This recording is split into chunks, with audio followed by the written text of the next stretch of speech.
Hello? Are we Hello here? there. Am I here? Let's I not don't get know. philosophical. This is an art stream. What is here? It could be. Bitch, I might be. Let's hit up them social medias. Oh yes, because we're used to curls doing Yeah, it. normally Yeah. girls will do it. That shows how much of a better person she is as someone to be with you. It's like, yeah, she sets it up for you. Gotta do yourself a beat. Yeah, I do it myself. I'm sticking to that. I was going to type things are very confusing, and I typed things are very confusion. I'm sticking with it. I am a confusion. I am confusion.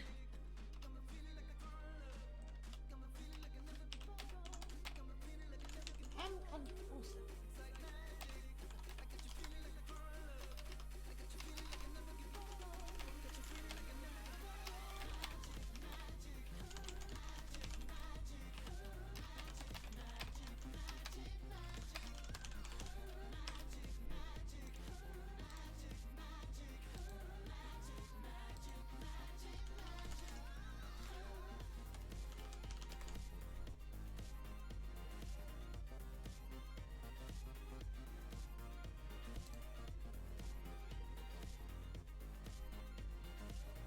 Oh, I won't be listening to the art stream because otherwise I'll hear myself and the audio over it twice. Yep, Oh. no, don't do that.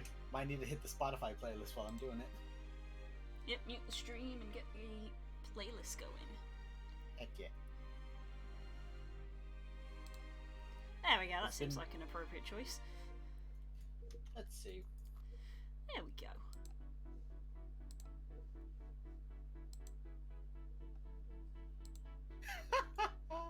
What a challenge. A new challenger approaches.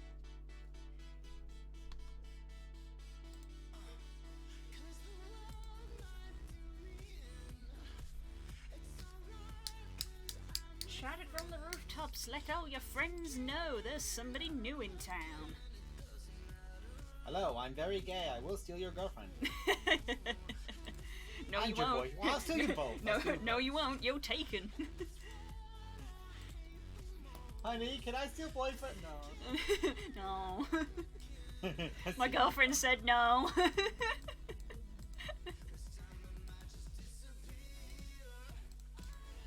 Time to continue the warm up, which I had partially started. Got half, Ooh, half a screen of circles.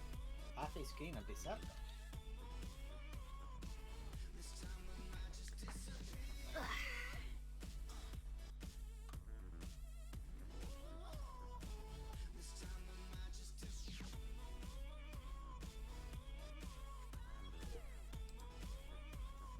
Ah, goodness.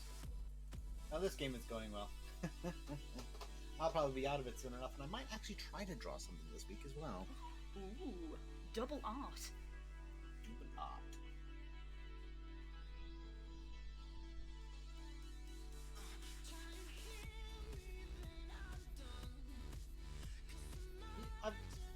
Credit to Dota. Sometimes you will get very creative insults. They're feeding themselves to you so much they may as well be sent by UPS delivery. And someone replied, "Mate, that's Just Eat. Get it right." If you're gonna insult us, use the right one.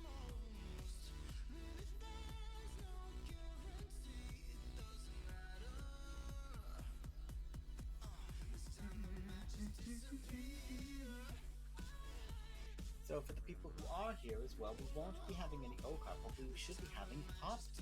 I don't know why you told people we're not having Okart because we don't stream Okart. Yes, but we didn't have Okar last week either, and usually we talk about them quite a lot, so now we'll know why we're not talking about any of them. This is true. Though, to be fair, you and me have plenty of fresh conversations we can talk about because obviously I talk with girls every week. We do, yes. We have a few things we could discuss, especially given to Okart and Fane's basic request of, can everyone stop getting power from the Eldritch God, please? It's definitely gonna backfire. I'm begging you. I don't know what you're talking about. All of my power is my own. It very much is. What about all that dream stuff? That's not a power. That's just an inconvenience. Just an yeah, very much so. Just an inconvenience. Couldn't say it with a straight fucking face.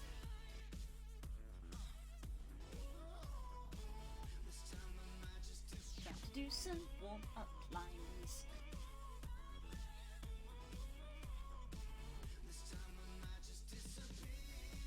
There's inevitably going to be the topic of Pokemon, which is always brought on by the random Pokemon generator. Pokemon!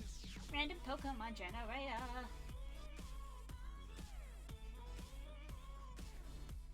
And the squad has picked up Monster Hunter again. Yes, we did. Heck yeah. Yes, this was mainly Spook driving it, because he realised that there was like a month and a half until Rise comes out in January, and he, being very much a completionist, I don't know how many people know this about Spook, but he's such a completionist. He was like, there's still achievements in this game I have to get, so I want to get them. Because he tries to 100% achievements all the time. And even though he's got nearly 700 hours in Monster Hunter, he hasn't got them all yet. And because I'm very easily influenced, when I saw him playing Monster Hunter again out the corner of my eye, I was like, oh, I want to play some Monster Hunter. I'm not so fussed about completing it, but the fact that there are monsters in that game. Oh dear. Oh no. Somebody just said it because I did a very reckless play with a very squishy support in this game. Mate, your girlfriend must be very happy because you have the biggest balls in the world. Oh, I like this guy. He's very creative. This fucker has a dictionary on hand. Oh boy. But yeah, Monster Hunter's been fun, and honestly, I do love Spook with all my heart. The boy needs to be aware of the fact that sometimes just leave the previous game and go try out the next one. They did it better.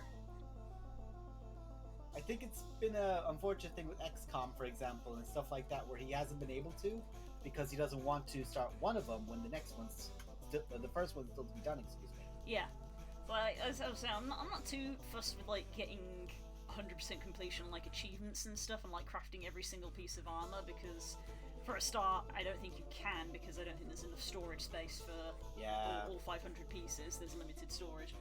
But the fact that there are monsters that we actually have not hunted in Monster Hunter does sort of be a bit, we should probably at least do that. Yeah, that one at least, you know, you can look at it and go, yeah. Yeah, there's still you can say you got them all. There's still like 4 or 5 like end tier monsters that got added like as patches afterwards that we haven't done. Safi, Galatrion, Fatalis, the big 3. We realised that me and Spook both haven't done Brute Tigrex, which was 4. We haven't done successfully a Furious Rajanga or a Raging Brachydios because both of them splattered us horrendously.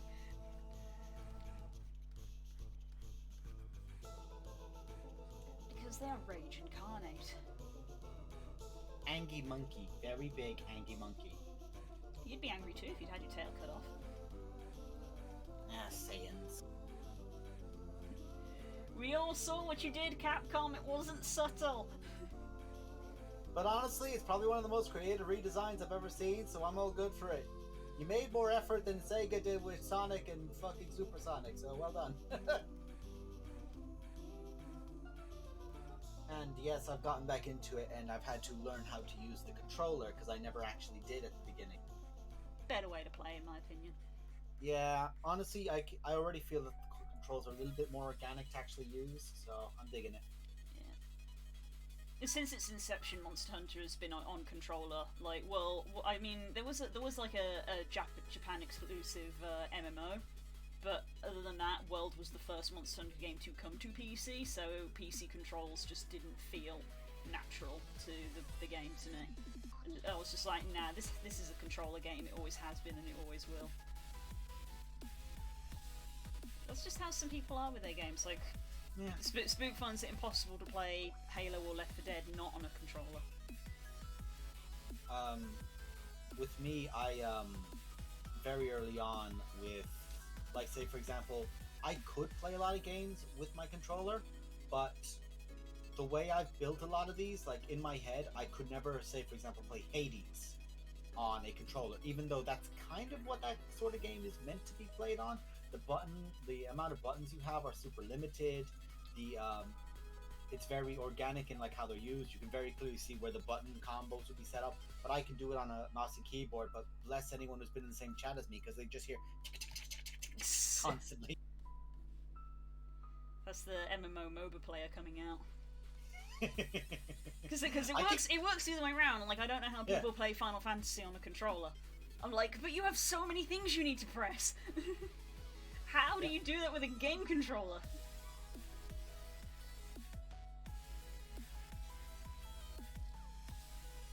It's confusing. I'm confusion. America explain. Still, I've got those pictures of those birds saved to my phone to be Kika reaction memes. I've not had to use them yet, but they're very funny.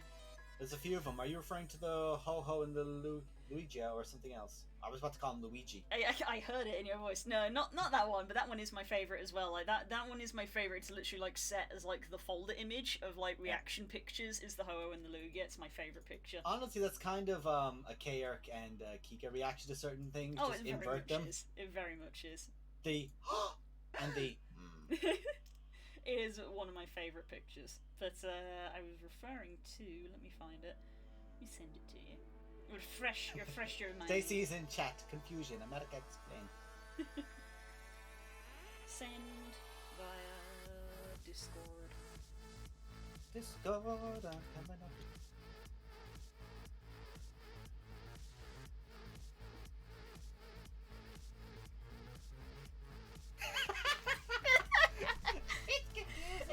It's confusing.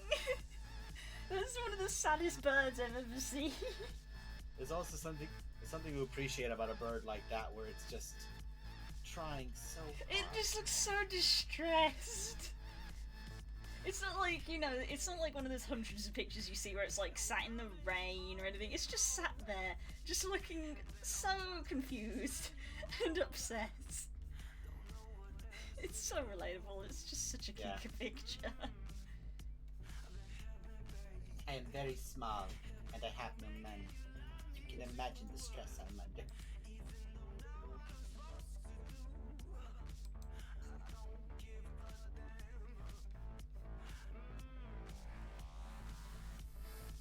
This is one of those games where the enemy has BM'd us quite a lot at the start because they were getting a lead, but we've got a really good team fight hero. Mm-hmm. And now it's a situation of, you ain't laughing now, bitches, are you? It's a simple thing, but those ones are you giggle where it's like, talking like bitches a second ago. What was the one from Pokemon Generator? What's the meme again from Helsing Abridged where you're talking like good shit a second ago, then I blew your fucking leg off. Who is the Pokemon of Zavik? If it's Ninetales. What? I know, right? That would be hilarious. Random Pokemon Generator. But if it's a Cubone, that's Dialga! Uh-oh. I'm not drawing Dialga, but I find that hilarious because Diamond is out this week. Yeah. That is hilarious. Brilliant Diamond and Shining Pearl are out this week, but I'm not drawing Dialga because, as I learned from trying to do Zacian, is these overcomplicated Pokemon they take too long. Let's try again. Ralts. Sure, I'll take Ralts. That's definitely a lot simpler. The baby! The baby one. Ralts is a lot simpler. Makes me smile because he's a simple little baby.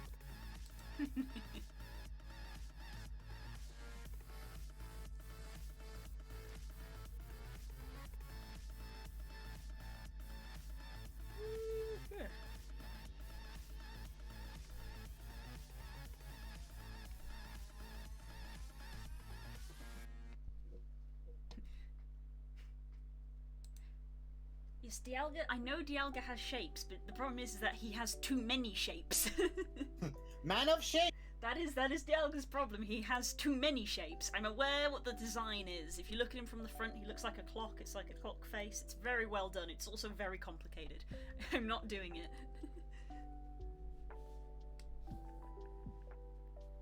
So one of the guys on our team said, right, let's all back off until I have this really big team fight ultimate. Nobody else did. I'm looking at him like, well, I mean, we've got to commit to a stupid plan, and then I die. We may as well go in on the stupid plan. At least everyone's agreed to the stupid plan. Yeah, that's the problem with MOBAs. Fuck It's off, like Juggernaut. You don't get to quote Darkest Dungeon to me. Overconfidence is a slow and insidious killer. The thing is that when it comes to things like that, generally when you're in a team game, if everybody doesn't commit, then it's like guaranteed to fail. So Yeah. when enough people are going, it's like, well, we have to go now, because if we don't all commit, then it's 100% going to be a failure. It's guaranteed to lose if we don't commit. If at least one of us, if we all commit, we have a chance. Yeah, we might actually do this.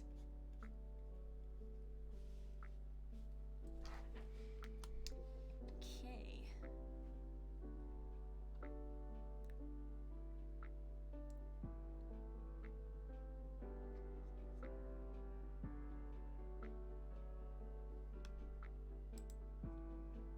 Oh no, brave and noble Enigma, you are in trouble, sir.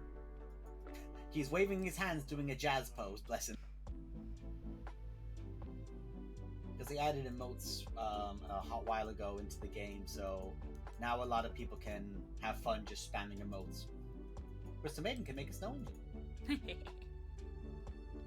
Fuck you and Crystal Maiden.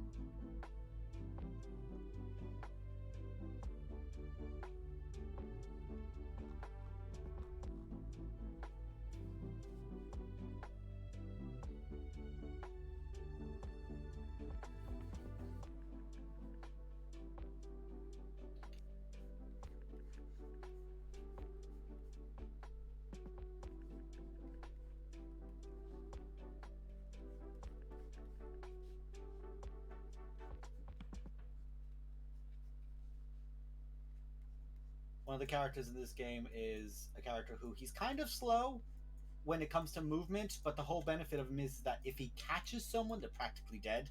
He got the haste room, max move speed, can't be slowed. So now he's chasing after everyone, zapping them with lightning, going, yeah.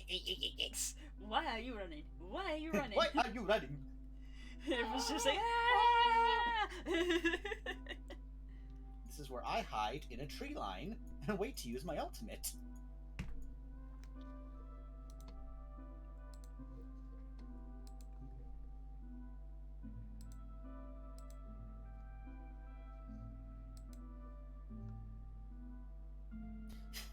One of the items of the game is now called a fluffy hat, so I'm just picturing Crystal Maiden with this little winter fluffy hat on. Oh, because Stacy's in the chat, now I'm thinking of Hurry with one. It's not December yet. Not yet. When that December 1st ticks over, suddenly the hat that I'm wearing to work becomes the Santa hat. Heck yeah. The best hat. I've got a blue one. Shock and horror.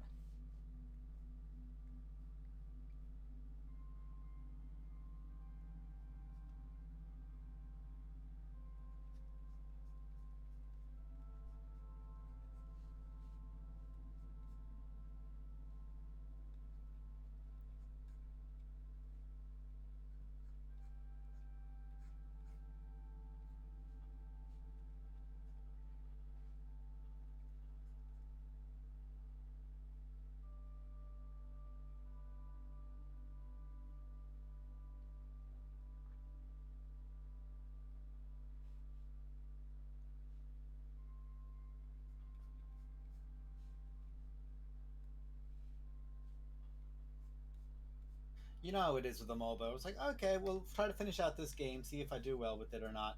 It's now 40 minutes in. Yeah, that's always how it goes. C'est la vie.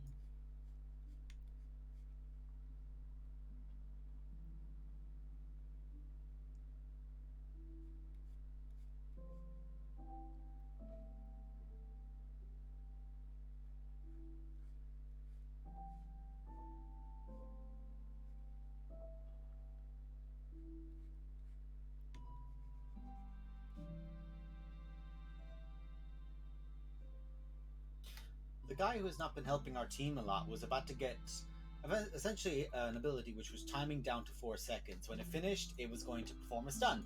He jumped on top of me. It's like, no, no, no, no, no! No, no, no, no, no, no. Ow! I stunned him back. Suck it, bitch. I'm running. Fucking shit, I'm out.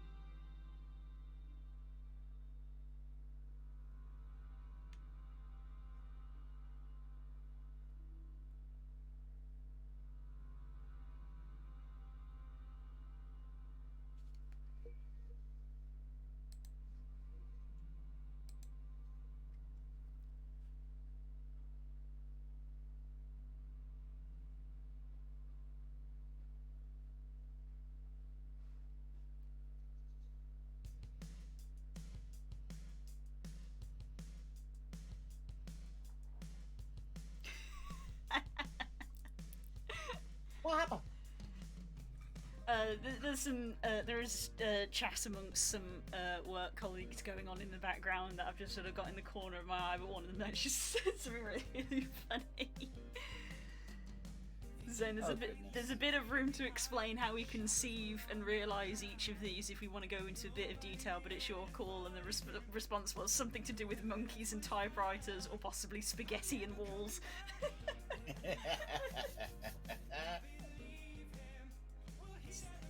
Hey, honestly, I'll agree to that. Honestly, some people will believe those ones more than others. When the narrator will actively look at the situation and go, look, we can all tell there's a contrivance here, guys. Just accept it. Please just accept this narrative point and let's move on. But now none of us can do that because all of us think of, wait a second, where's Jester? Now we don't trust them anymore.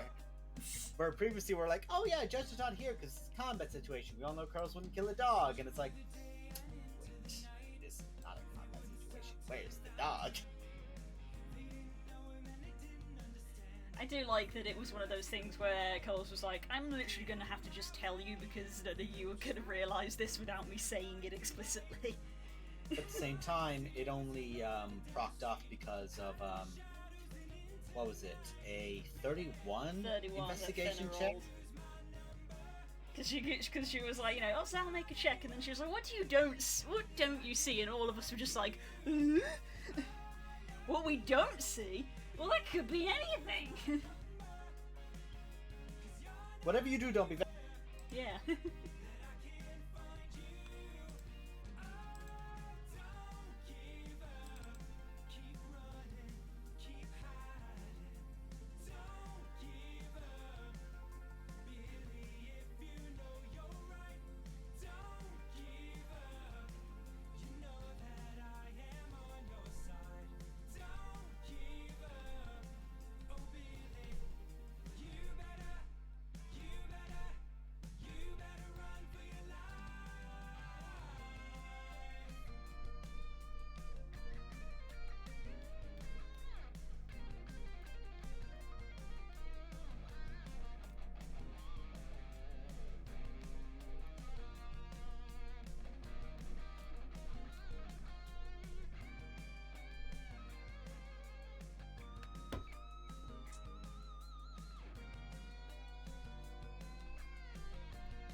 Holy shit, we just won the game. Oh, fair enough. Some two of their team bought back, but they were the carries. The Enigma, who has that ridiculous teamfight ultimate, just jumped in and went, nope, boom! He literally summons a black hole, and they just get pulled into it. Oh, God of War. Yeah. I'm going to ignore what's happening over there, because I'm just going to keep punching the tower. I don't care.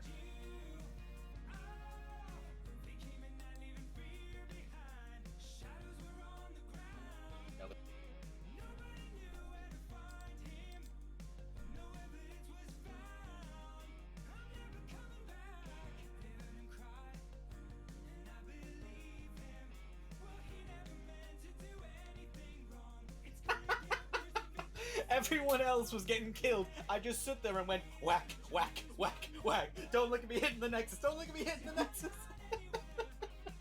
And then I died. The spirit of Naren's backdooring lives on. Ah! God, fucking Narrowin in that. what was it? He'd always play Sergeant Hammer and just go. Yeah, we were just like, right, I'm just gonna blow a tiny gap in this wall, and sneak through, and then I'm just gonna sit here and chip away. And it worked. And it shouldn't work, but it worked. Yeah.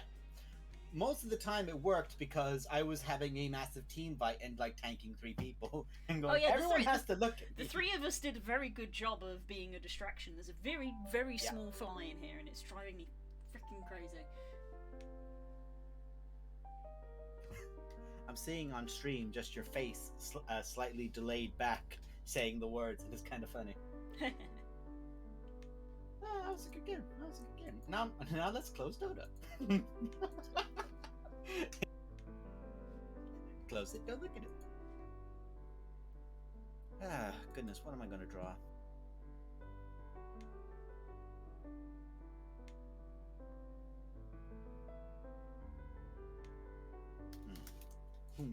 Who shall I do?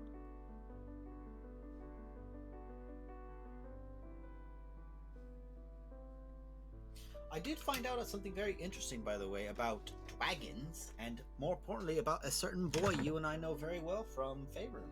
Wow. I think a lot of people have been learning a lot about dragons lately. I found out how Cloth is staying alive, even though he's over 1,300 years old. Oh, I think I know what this is in relation to. Yeah. The very fucked up nature that he has been eating red dragon eggs.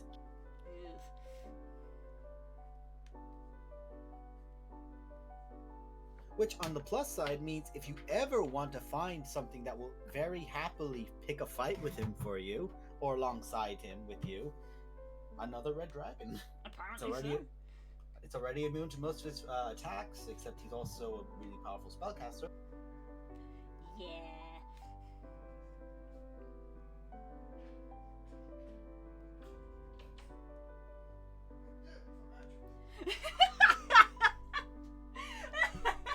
I heard a spook from the distance. What was he protesting to? You were at home.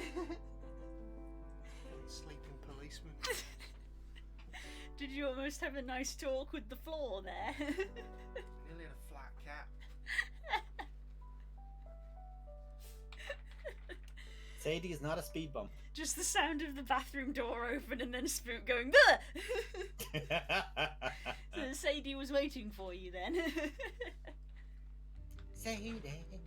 Sadie.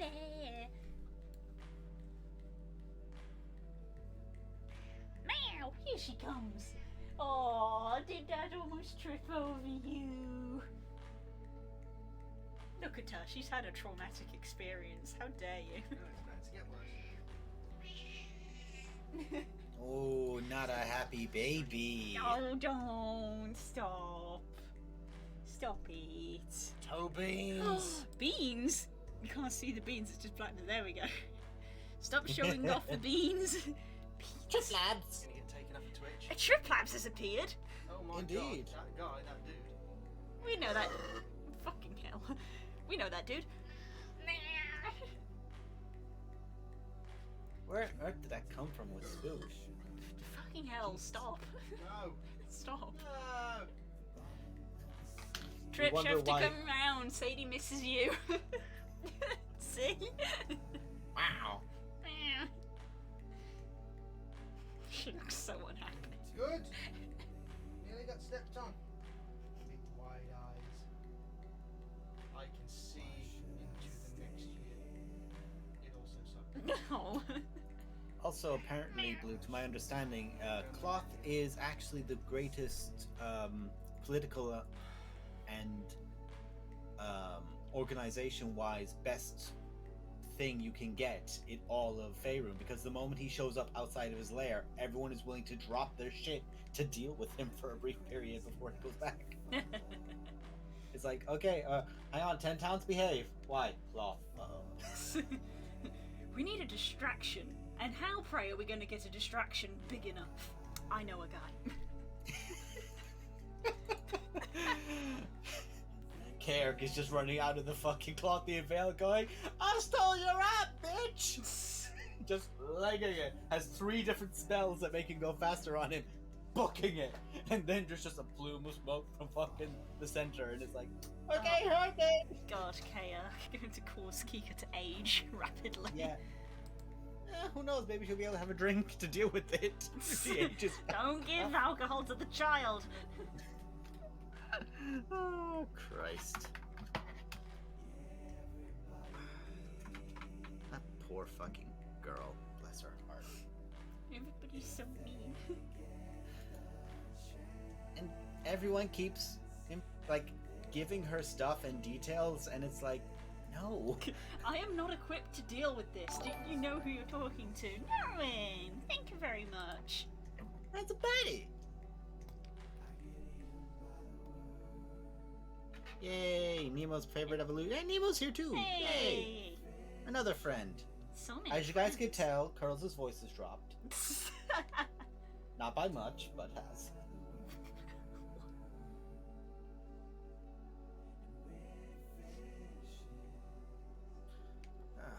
Well, I am talking about him. Why don't I try to give my interpretation of cloth in my head a draw? Yeah, because the Fizzbands has some cool examples on how there's variance between the same colour on one of the pages. I actually have to go through that. I have it on the companion on Roll20, so I'll give it a look. Yeah, unfortunately, I could go look what page number it is, but I can't imagine that will be of help. But they literally have 3 separate portraits of 3 different red dragons to sort of be like, there can be a lot of variance between the same colour. Noted. Let's see. I'm going to go to Dragons in Play first to see what that'll do. Let me go grab the book and I'll check what chapter it's on. I'll be right back, chat. Please and thank you.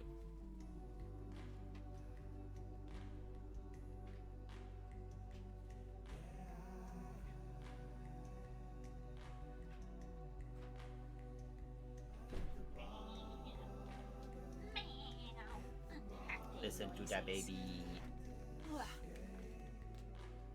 One Treasury of Dragons by Sir Fizzban. Let's have a look-see. I'll definitely be trying to get one either for myself or for Stacy when I'm over next. Cause I'm going over next week. There we go. It is under Dragons in Play. So that would be chapter 3. Chapter 3, Dragons in Play. Role-playing dragons, dragon characters, dragon appearance. And then there are 3 pictures, all of red dragons. Let's see. Ooh, that is a Ponzi-looking red dragon. That looks like he's smoking something, but really it's just how he is. And then there's the one with the... Oh, yeah, those are gorgeous. Yeah, so you've got the designs. one that's slightly chunkier and got runes carved into his scales. There's the other one that's got a golden necklace and those green sort of ribbons coming from him. Yeah. And then you've got the other one who looks really tribal and has a bone necklace and bone earrings. But I'm looking at that one more for the scar, because Cloth is actually really well known for being very heavily scarred, because when he took the veil, he took it. What's guaranteed to know that he fought and potentially killed another ancient dragon, but potentially a white, because half his body was frozen, or a silver. I mean, yeah. And the other one was, I believe, portions of himself was acidically burnt. So either a black, or blanking on the type of. There is a chromatic that uses acid, I think. Metallic. Is it? It's either bronze. No, it's not bronze. Bronze has fire. I think it might be brass. No, brass is fire. Bronze is lightning. I think it's copper. Is it copper? I can't even remember myself either. Quickly flick to the Dragonborns. That's the quickest way to remember. Immediately go on to D&D Beyond. Yeah, it's a copper. You're spot on. Hey. Yeah, metallics doubled up on fire, and they don't have a poison one. Yeah, I have thought about that as well, because I've thought of it as a really interesting thing. Because of course, a lot of the metallics have a second breath, and a lot of these, of course, would be quite cool on, say, a say the sleeping, or the weakness to strength saves that you can get off of a gold, or the sleeping one, or paralysis of the silver. Giving one of those with a much lower DC to a chromatic dragon would be a very interesting combat encounter. Because suddenly, picture, if you will, you're all fighting her, and then Imrith just lets out a slowing breath. Yeah. That would be nasty, but also makes the dragon a lot more scary because she has two different avenues of breath and also spells, but that just janks the DC up all the way. So you have to then balance. Yeah. So everything just gets harder.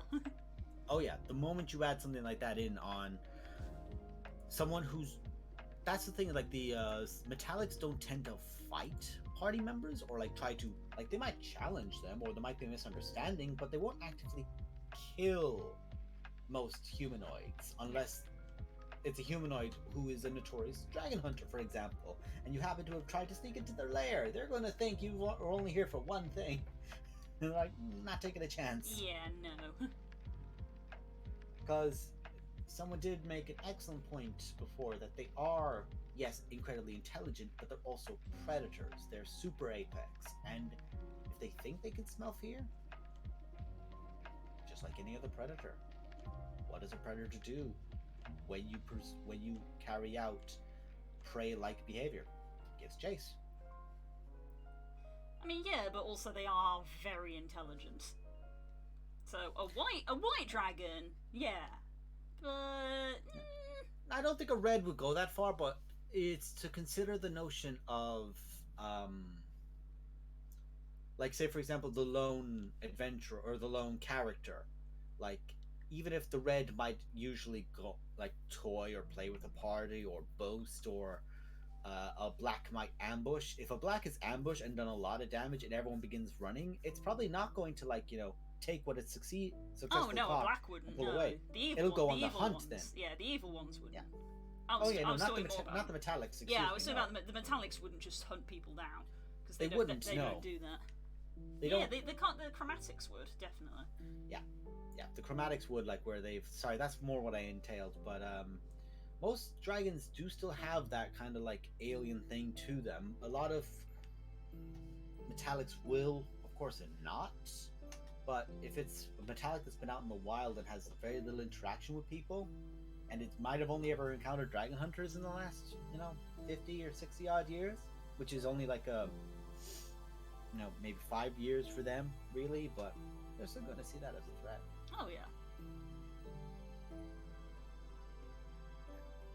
Yeah, I think I will. I'll try to give Cloth a shot, and I'm definitely going to go for a more scarred old boy. Yeah, like considering that Imrith is one of the pictures in here, like is actually it's just a picture of a blue dragon, but the caption is of Imrith specifically. I'm surprised that, as far as I know currently, none of these pictures are like attributed as being a picture of Cloth. What's interesting is Cloth does have a mini. It's a 24-inch mini in quotation marks. Yeah, it is by all accounts not a mini, because he is standing on top of a citadel. Yeah, I don't think that's a mini. I think that does fall into the statute.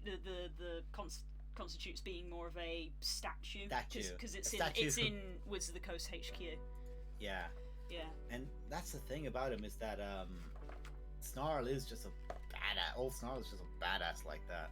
I find him very cool, but I do definitely think he absolutely categorizes as what one would call a great worm. Oh yeah, 100%.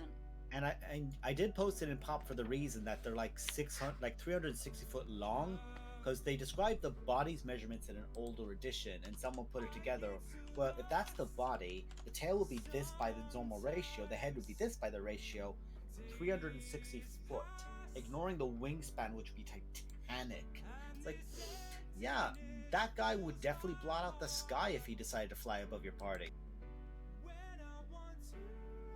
And the bastard still has a wand of fireball and a wand of lightning bolt. And yes, Nemo, I did see your cute little comment. What's worse, killing Zero, or making all of his friends and loved ones kill a corrupted and fallen from grace Zero? Which would you say is worse? He could have murdered him, but that was more fun. And he also made you do all the fighting for him. He just took land. Yeah.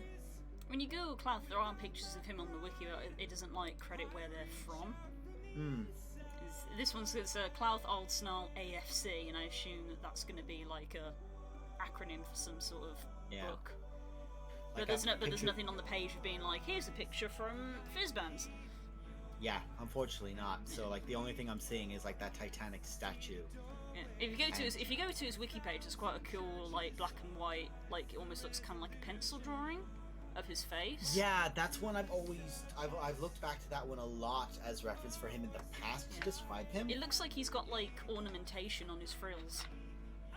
Yeah, I've seen a few of them that tends to have something like that.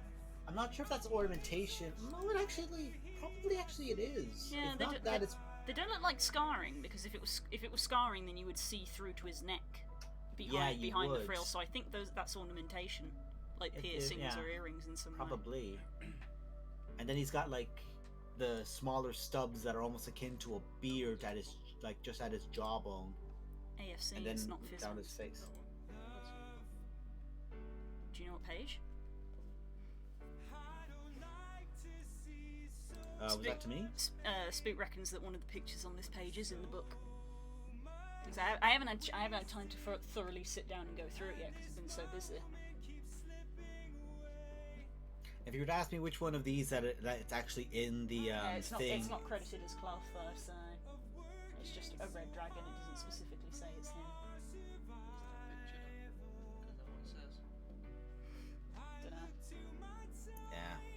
yeah. Stop.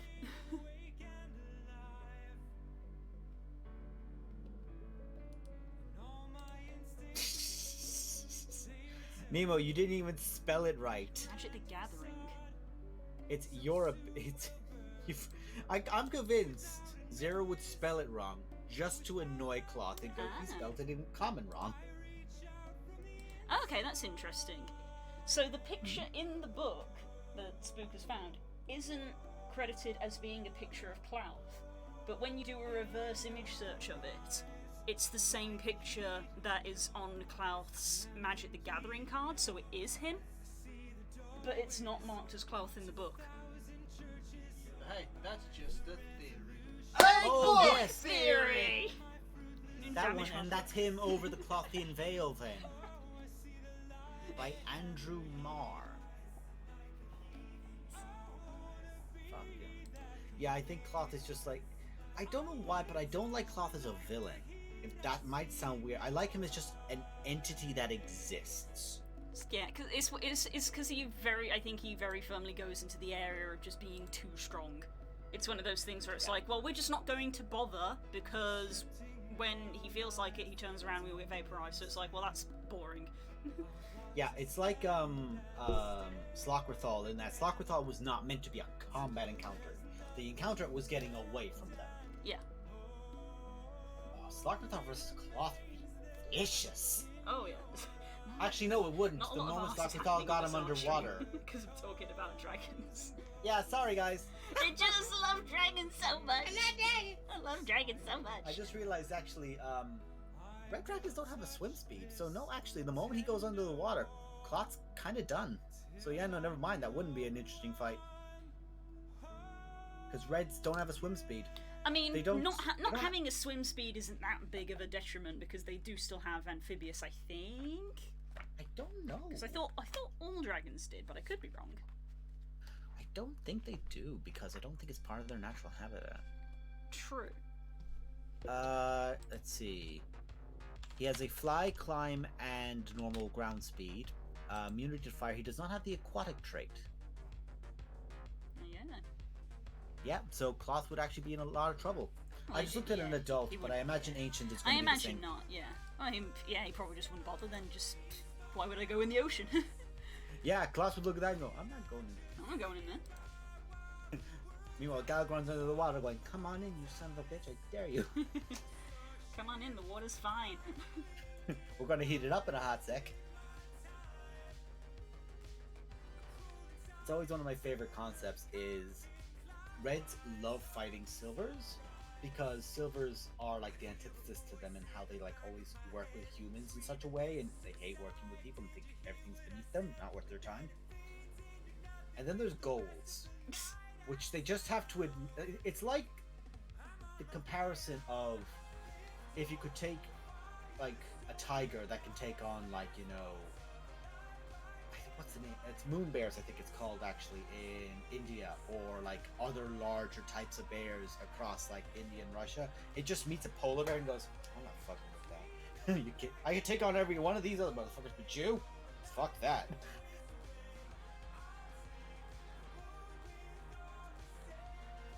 And if nobody could tell, by the way, by me being here for the first time, I really like talking about who would win in a fight. The Red Dragon Brain is here, everybody. Red? This is just a Pokemon trips. It's become the habit that when I'm doing my warm up, I just draw a Pokemon because I don't have to think about it. I go into a random generator and it picks one for me while I do a warm up.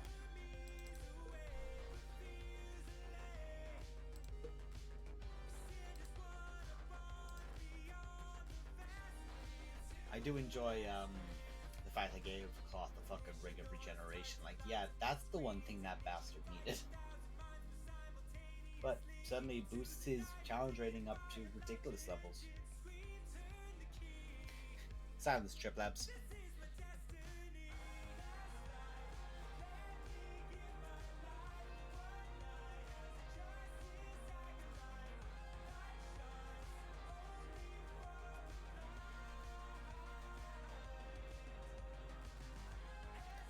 Me and Curls and a few others have absolutely fallen for a new playlist that came out recently. Oh yes, I've heard of this. Yeah. Oh, it's a new album, isn't it? Yeah, a new album. Somebody that ruined by Amazing Devil.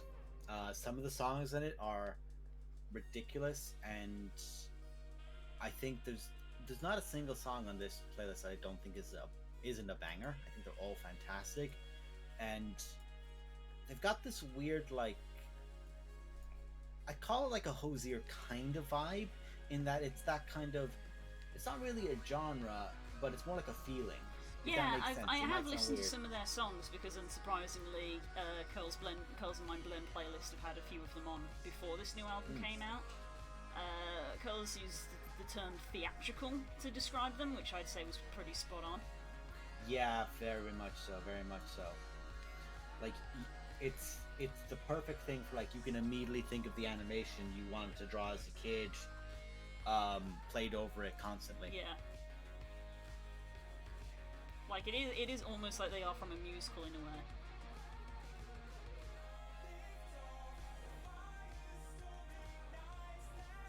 $100%.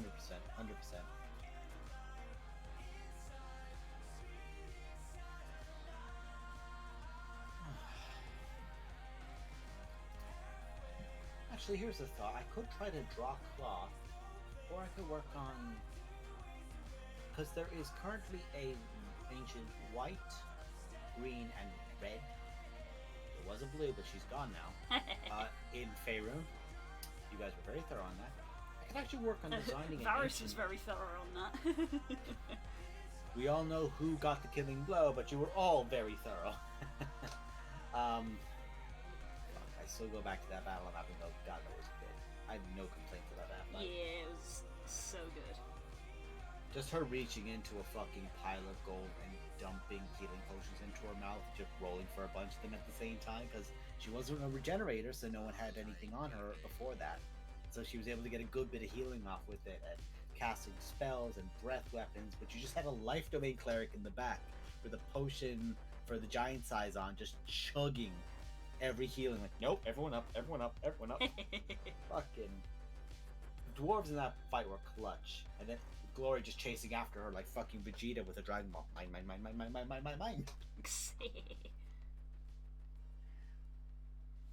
Ow. Don't know how I'm going to top that fight with Lakith though. I have ideas, but Lakith as an entity, it's like, she's kind of like the same vibe as a Cloth, in that if you're fighting Lakith, you've either done something very wrong or you're very high level. Considering she is, by all accounts of liches, second or third amongst all liches that are not Draco liches. Yeah. one nasty Dracula that exists, but aside from him, most others don't have a real Scooby against Lakith or Vecna. There is the guy from Tomb of Annihilation, but he's kind of like barely hanging in there. Vecna is a literal god. Yeah, and we all know about Vecna. And Lakith rules her entire own empire, so. Right up until, well, if and when Gith ever returns and tries to take it back. Because Gith is the god of the Gith. So. You have that many people believe in you, and you are literally a savior, messiah character, kinda hard not to get worshipped. Even if you didn't want to, too bad.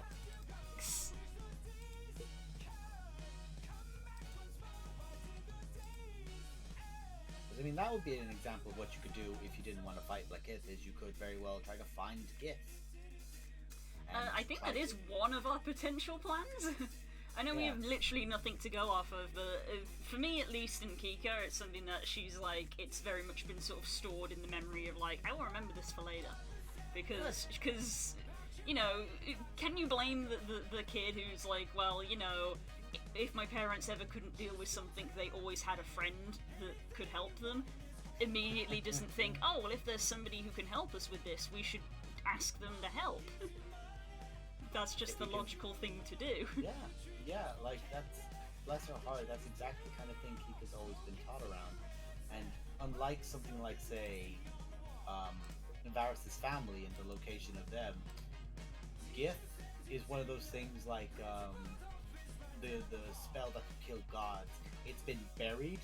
You good luck finding them, but that can be an entire arc of a campaign. Is just to find wherever Gith may or may not be. Gith could very well be dead.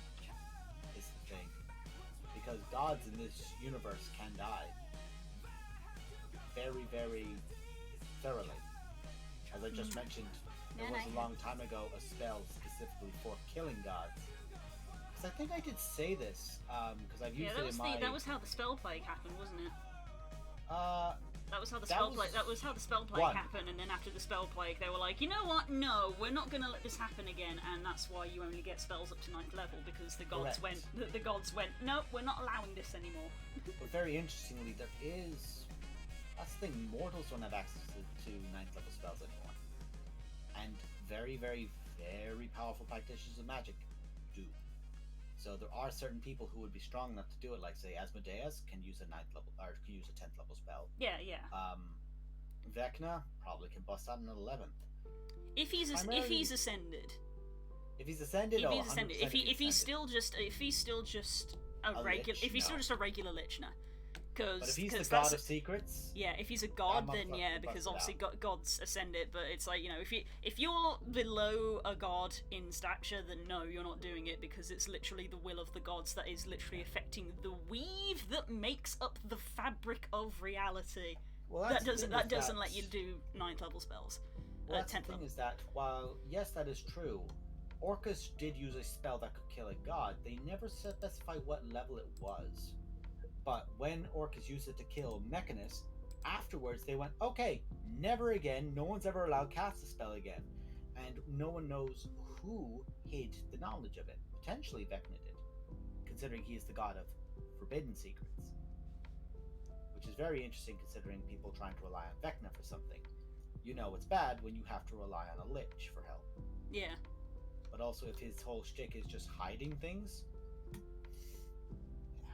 I know it was, from my memory, it was the spell plague and the death of Mistra that caused. That stopped the 9th level. Yeah, that's the one. Yeah, that's the one. That's the one I'm thinking of. The one that stopped 9th level spells. That stopped 9th level spells, and you were right for that. But this is a different event because Orcus was killed in his own domain. Yeah, that's the one I'm referring to. The spell plague one.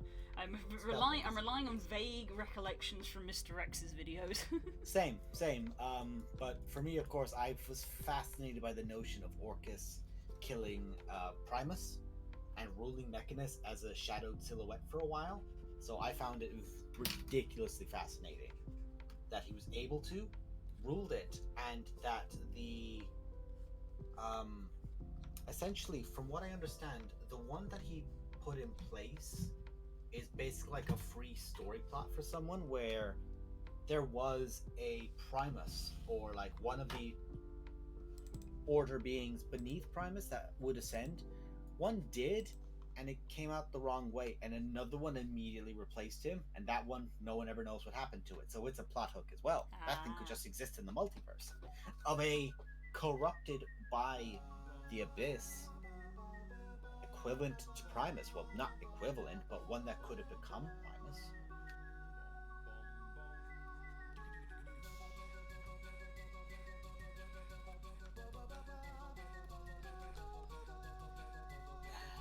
So, even if he's not, well, if he is dead, that means his body's in the astral sea somewhere, guarded by Anubis. Good luck. Faerun has that wonderful notion that Anubis literally stopped being a god and said, "Hey, I'm gonna just watch the astral sea and bonk a motherfucker who tries to mess with a god's body." Yeah. Yeah, at that point, if it's like, yeah, he's dead and this is the case, it's like, okay, I guess let sleeping dogs lie. That route didn't work. Yeah, don't wake up the sleeping dog, because if he wakes up, you'll never. We're not actively seeking trouble. Enough finds us naturally. Yeah, tragically.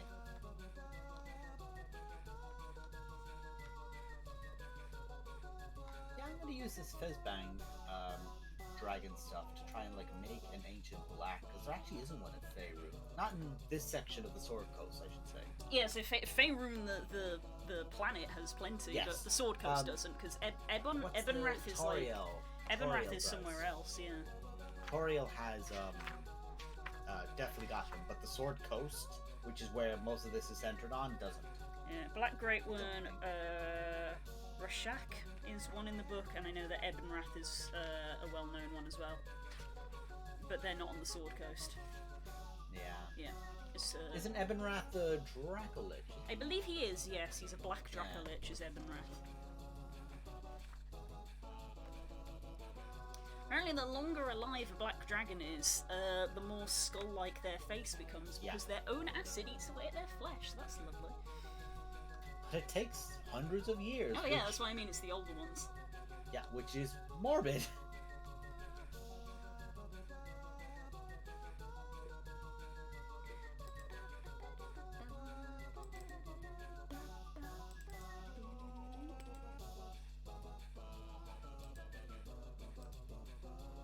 Jesus Christ. I just saw Kay prepping all the spells he had on Varus, and it's like, stop testing Meteor Swarm. Yes, I'm aware it has a mile range. You can't cast it. The Simulacrum has already used the 9th level. Shush.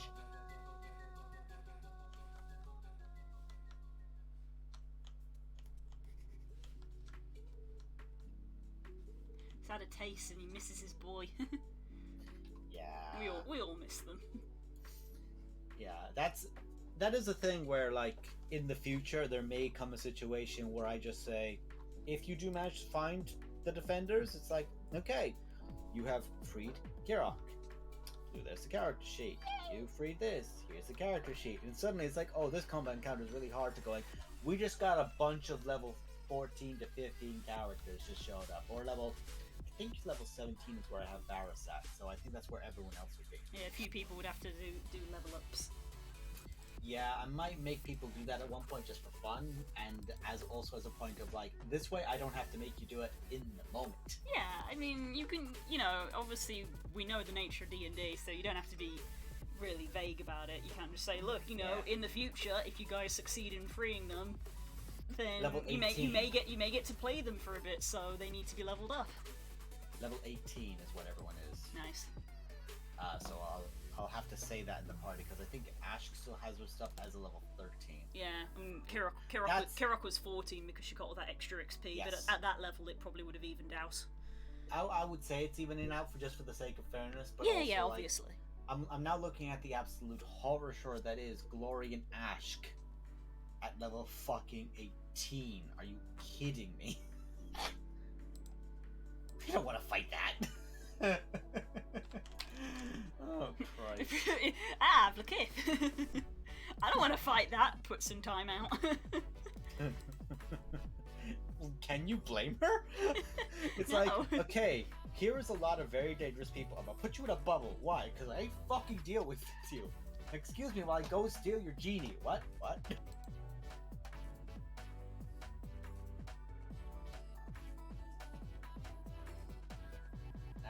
There's a lot there that I love. Oh, yeah. Yeah, I remembered what Kirok gets at level 18. Go on. Do it for fun. Tell It's us it. exploding dice from Armello. Yeah, basically. Yeah. When you roll the damage for a spell and you roll the highest number possible on any of the dice, choose that dice, roll it again and add it. So if you're rolling 66, if you roll any sixes, you roll them again and add them. So she gets. Don't stop coming and it don't stop coming. That's on everything. Yeah. So anything she like rolls, she gets a fucking explosive. Yeah. On. Every single spell. So Jesus, it just says it doesn't have a limit. It's just you pick a spell and it's like, yeah, I'm gonna do bombardment on this. Bang. Prismatic spray. Yeah, that's one. But also picture the horror of her doing Meteor Swarm, which already is 20 and 20 d6. Yeah. And it's like, oh, how many sixes were that? 1, 2, 3, 4. Yeah, that's the trick. You have to pick a spell that has a lot of dice. It's about the number of dice, not how high they are. Yeah. So that's fine. That's the Chaos Sorcerer going, I've been putting up with random bullshit all my life, now I get to have fun. Yeah. And the absolute horrible notion of someone having to look at that and go, I'm not fighting. Put you in a bubble. Let's see. Brass, copper, bronze, silver, gold, red, blue. Yeah, so I'll ignore a d6. But I'm going to roll 2d20s first. Because I actually have an idea for a character that I want to do now. Ooh. That was a natural 20. Hell yeah.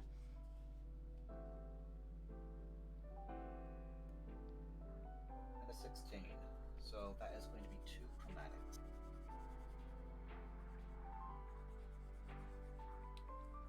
What you doing here, madam? You've got work to do. Oh, that's very interesting.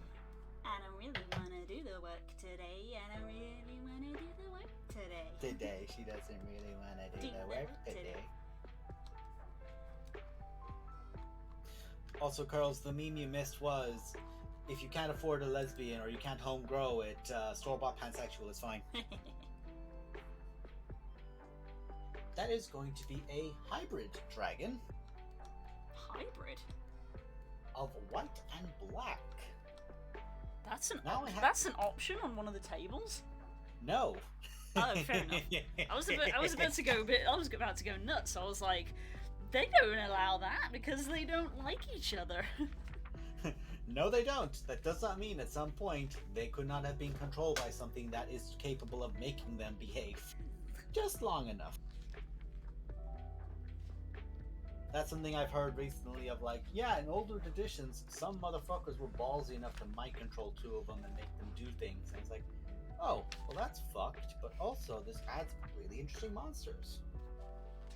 But when you also consider things like Demogorgon exist and have manifested on the material plane before, and mashed a bunch of things together, if a white and a red happen to be fighting nearby one of him, suddenly, 1!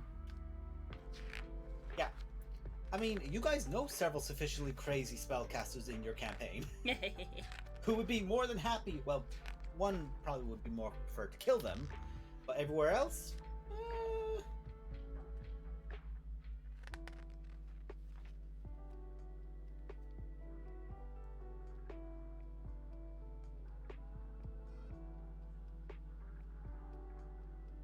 Well, that's an interesting trait they consider letting you give.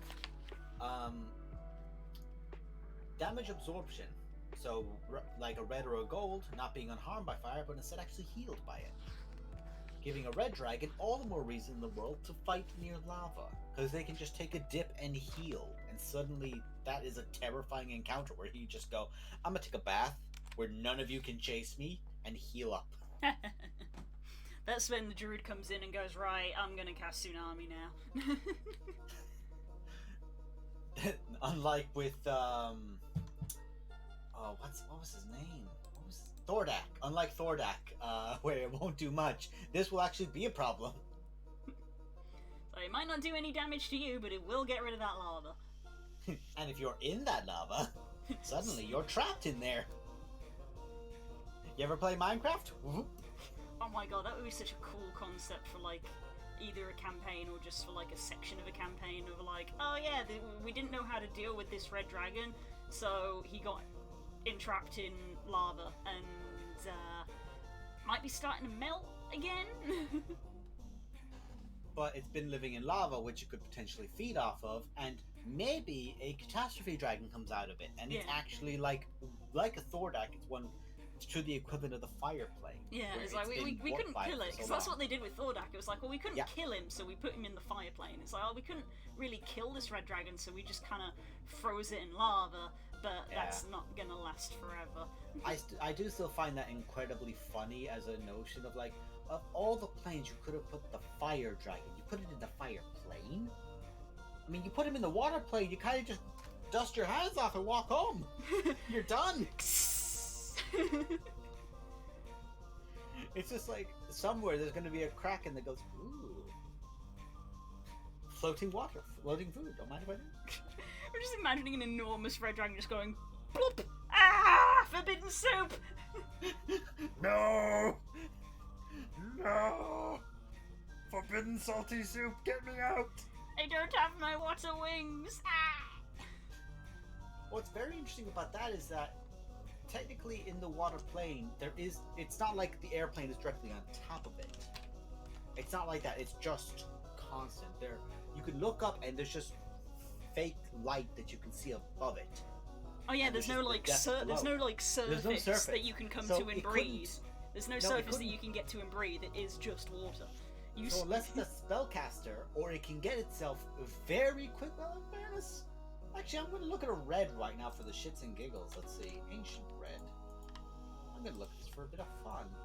Ancient red, cause if I'm correct, ancient red dragon.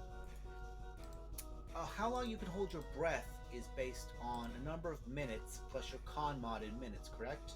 I believe so. So, I think it's 10 minutes plus your con mod. So, a red dragon could hold its breath for 19 minutes because it doesn't have a swim speed. It can't breathe in the water.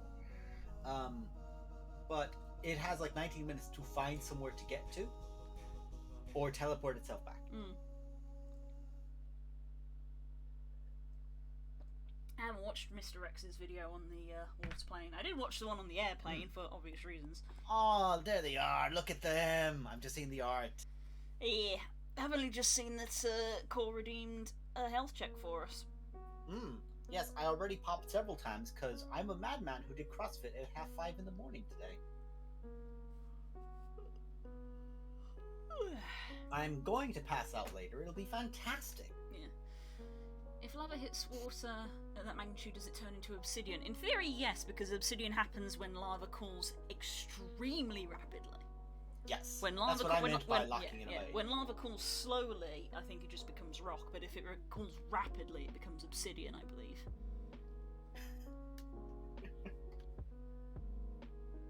Yeah. It's plus or times. I think it's plus because times would make that ridiculous. Times is too much. Times is too much. It's like, can you hold your breath for an hour and a half? Nah. I don't believe that. But the idea of him just going, they're going, yes, we took it away, and then just out of nowhere, by using the spell planar travel, boops right back in, just water pours out in front of everyone, and the dragon just standing there going, you assholes. And now it's like, that dragon is coming for you. Well, that's the thing, Trips. That's what Blue was saying. Like, that's an interesting concept for like a side plot of a campaign where they didn't know how to resolve an issue with the dragon, so they sealed it in lava, and now as a catastrophe dragon, it's coming back. So, yeah, sure, it hasn't died, but the problem with dragons is that they always get more powerful the older they get. Like, and they don't suffer the frailty of old age. They will only get stronger. So if you take a dragon and you're like, oh, we can't defeat it, so we're just going to seal it away, it's like, well, congratulations, that problem is only going to get worse. Yeah, and like dragons that go to the Shadowfell, where they eventually become morphed by, excuse me, dragons in any plane have that same thing, like an avalanche dragon from the earth plane, or a tsunami from the water plane, if it can survive there, of course, same with the others. A tundra one from the plane of ice between water and air. And you can go on with a bunch of different concepts with it. Like, God, I'd hate to see like the ultimate form of a black dragon that's lived in like that bog between water and earth. Fuck, that would be a nasty monster. Cool concept. Also, can I just say, on behalf of the chat, I fucking love seeing Donal like this. Fucking awesome. Donal's a cool boy. Yeah, I fucking love him. Like, that is a character, like, from day one I was going, you right.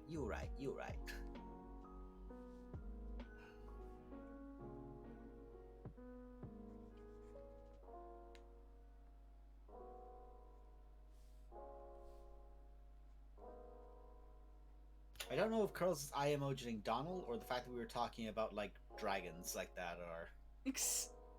Probably both. Both, yes. Ah, she loves this boy. Yes, she does. Very true, very true. We all love him. We're also all very glad that he was able to slap the shit out of Tala. Because no one else was going to be able to, one, really do it successfully, or B, get a point across while they were doing it, or C, get away with doing it.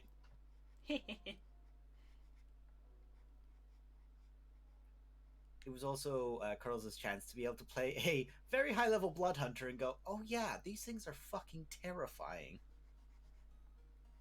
No, Curls, you're not allowed to have dragon subplots. If we have to fight a dragon in your world, there's a lot more fucking problems going on, because they're practically gods. If you ever tell me someone in your campaign is wearing dragon armor and they're just a human, I am slitting that man's throat. I don't care whose champion they are, and I'm taking that armor. I don't care how cursed it is. Congratulations, you triggered her trap card. Yeah, you think you're just gonna roll up and slit that guy's throat? Absolutely not. No, I know I'm not going to, but I want to. There is Thane's brain, which is like, that guy must be an amazing warrior, and there's Dad's in the background. Oh, that's cool as shit. I want it.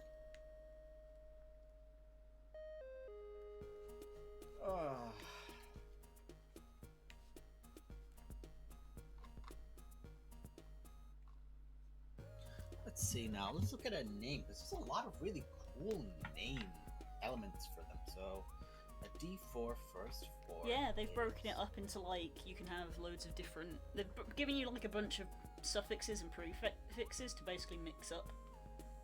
12. If you're stuck. Ner. So, I'm going to take 2 elements. So, I'm going to ignore 1. Okay, so 3. So, Ner... Neraris. A black and white dragonborn hybrid.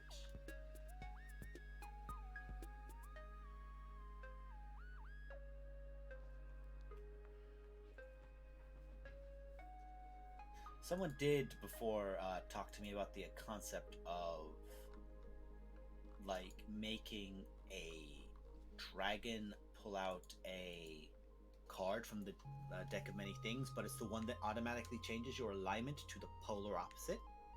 So imagine an ancient red or ancient black dragon pulling that card and just getting shot up to the other side. Like, I think reds are chaotic, I'm not sure.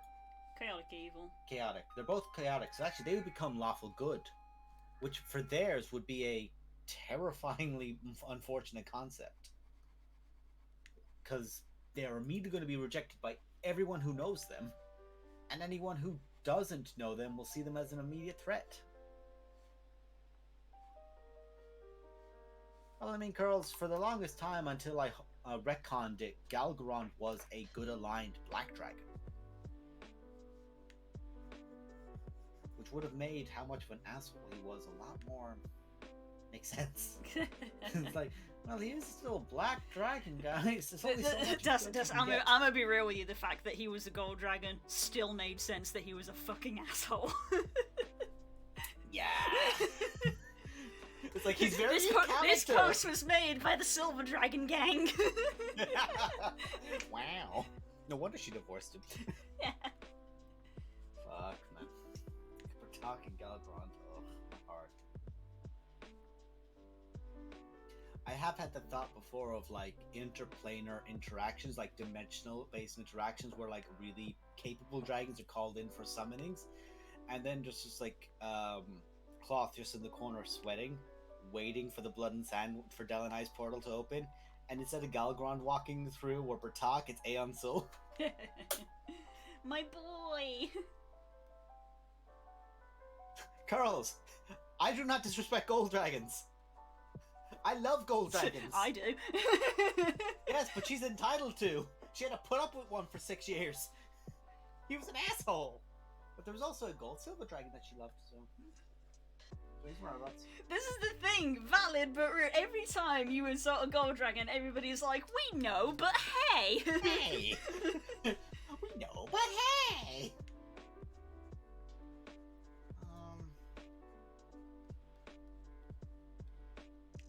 That's actually a thought. Adult white and black dragons are both ambush hunters of a kind. A combo of them would actually be a nasty animal. Would it be like an orca where one portion of its top was black and the bottom was white?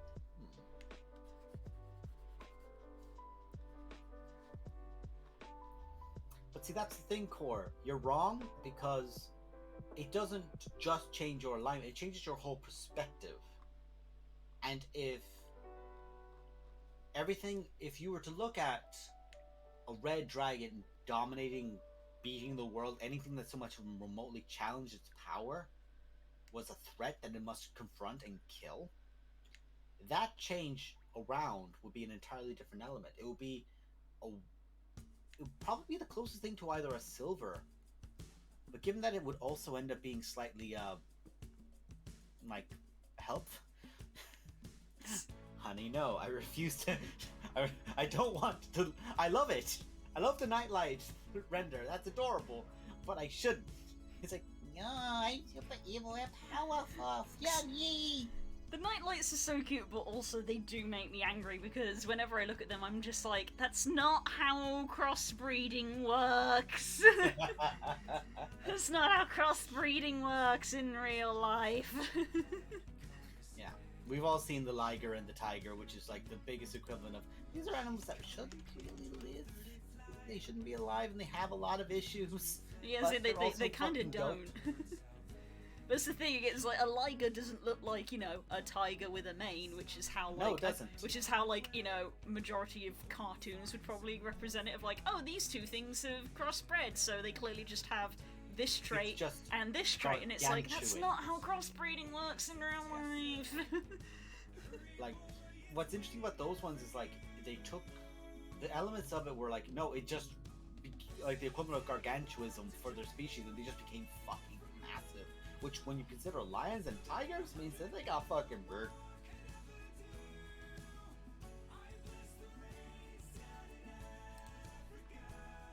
But I get it. It's fantasy, so yeah, as soon as you say that's not how it works in real life, everybody just goes, nah, it's fantasy. It's like I get it, but also.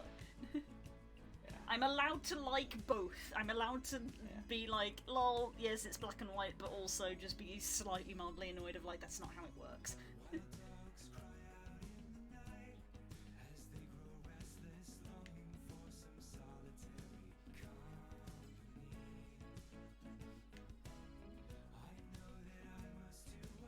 Oh, that's a gorgeous design. Oh, that's a... Okay, that's a good idea. You know Black Ice? Mm-hmm. Ah. Someone's design. There you go. That's what I'm thinking of. That kind of design where it's like you don't really see it in the dark, and that's what makes it dangerous. Is that? Ooh, that's cool.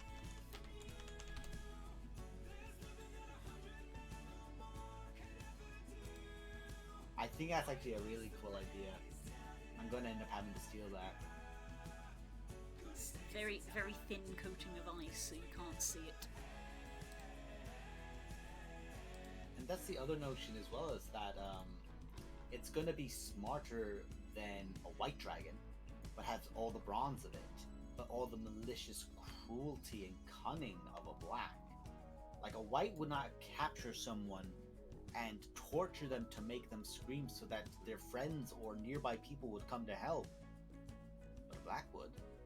But when you got that with the ambush hunting style of a white, in like the dangerous areas of like up by a mountain peak, like, you know, a really narrow path, suddenly being able to pour acid on that is a terrifying concept, because you can melt the ice and snow they're walking on, and ooh, this is a nasty animal.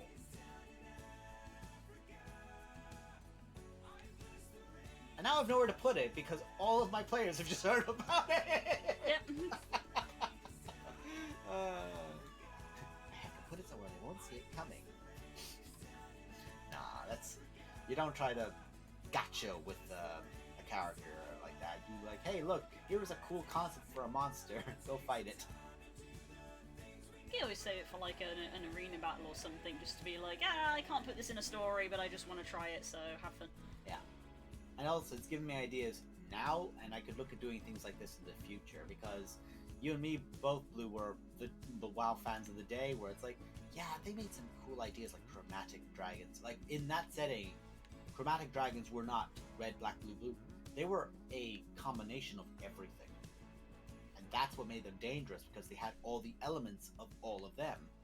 I think there's like a Hydra that has the equivalent of that now, like a draconic Hydra. Yeah, there's a Draco Hydra in the new book. Yeah, it's kind of that aspect, but a bulkier Drake, you know, a land-style Drake. That was the concept.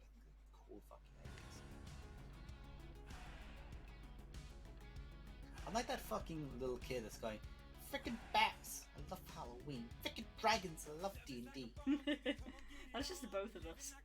Yeah.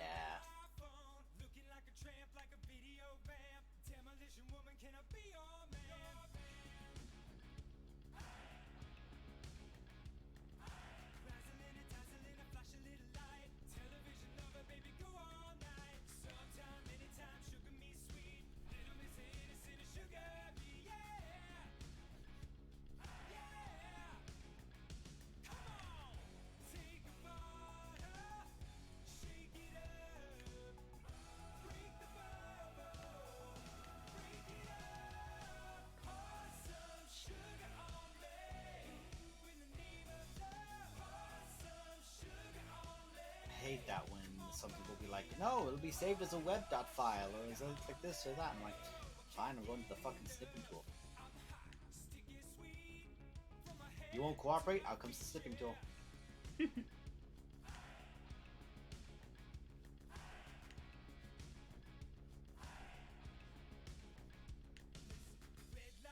I do find it funny that I took my book to work to try and read it a little bit on my lunch break, and then like the day later it gets tweeted out on the company Twitter, being like, who's enjoying Fizzbans? I'm like, this tweet is directed at me. Somebody's calling me out. You're right, but hey. You're right, but hey, but also, hey, I can't read it because I'm working. That's why I read it on my lunch break. Mm-hmm. Oh, I had a moment today at work that was fun, because they were talking about cartoon films, and someone was saying, Jared, you know about that, don't you? Oh god. And I just went,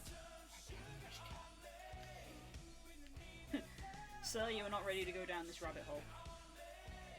oh, there's one guy at work who's very much so he thinks he's the hot shot, like, talks the big game, and I'm just going, okay, you've said it, fine, you've said it, and he starts talking about stuff that he thinks he knows, and it almost makes me sound like the asshole about it, but everyone else in the chat room is just like, no, please, you're shutting him up, keep going. It's like, okay.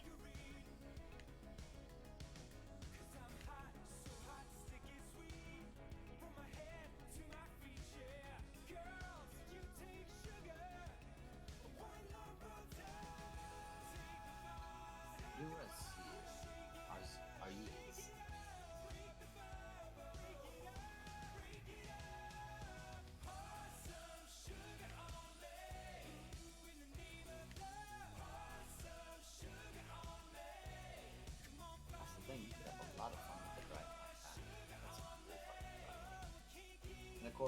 any one of these could be a thing, like somebody capturing, like, because we saw it with Sansuri where she captured I believe, a copper? Yeah. It was a bronze. Was it a bronze? Okay. He was a bronze boy. Fair enough. I remember. You remember. 21st night of December. Where someone could capture one of them, take their blood, and begin doing stuff with it, because gene splicing in this world is a thing where I don't get into the science of it, but... Do you want guard drakes? Because that's how you get guard drakes. Sansori would have loved some.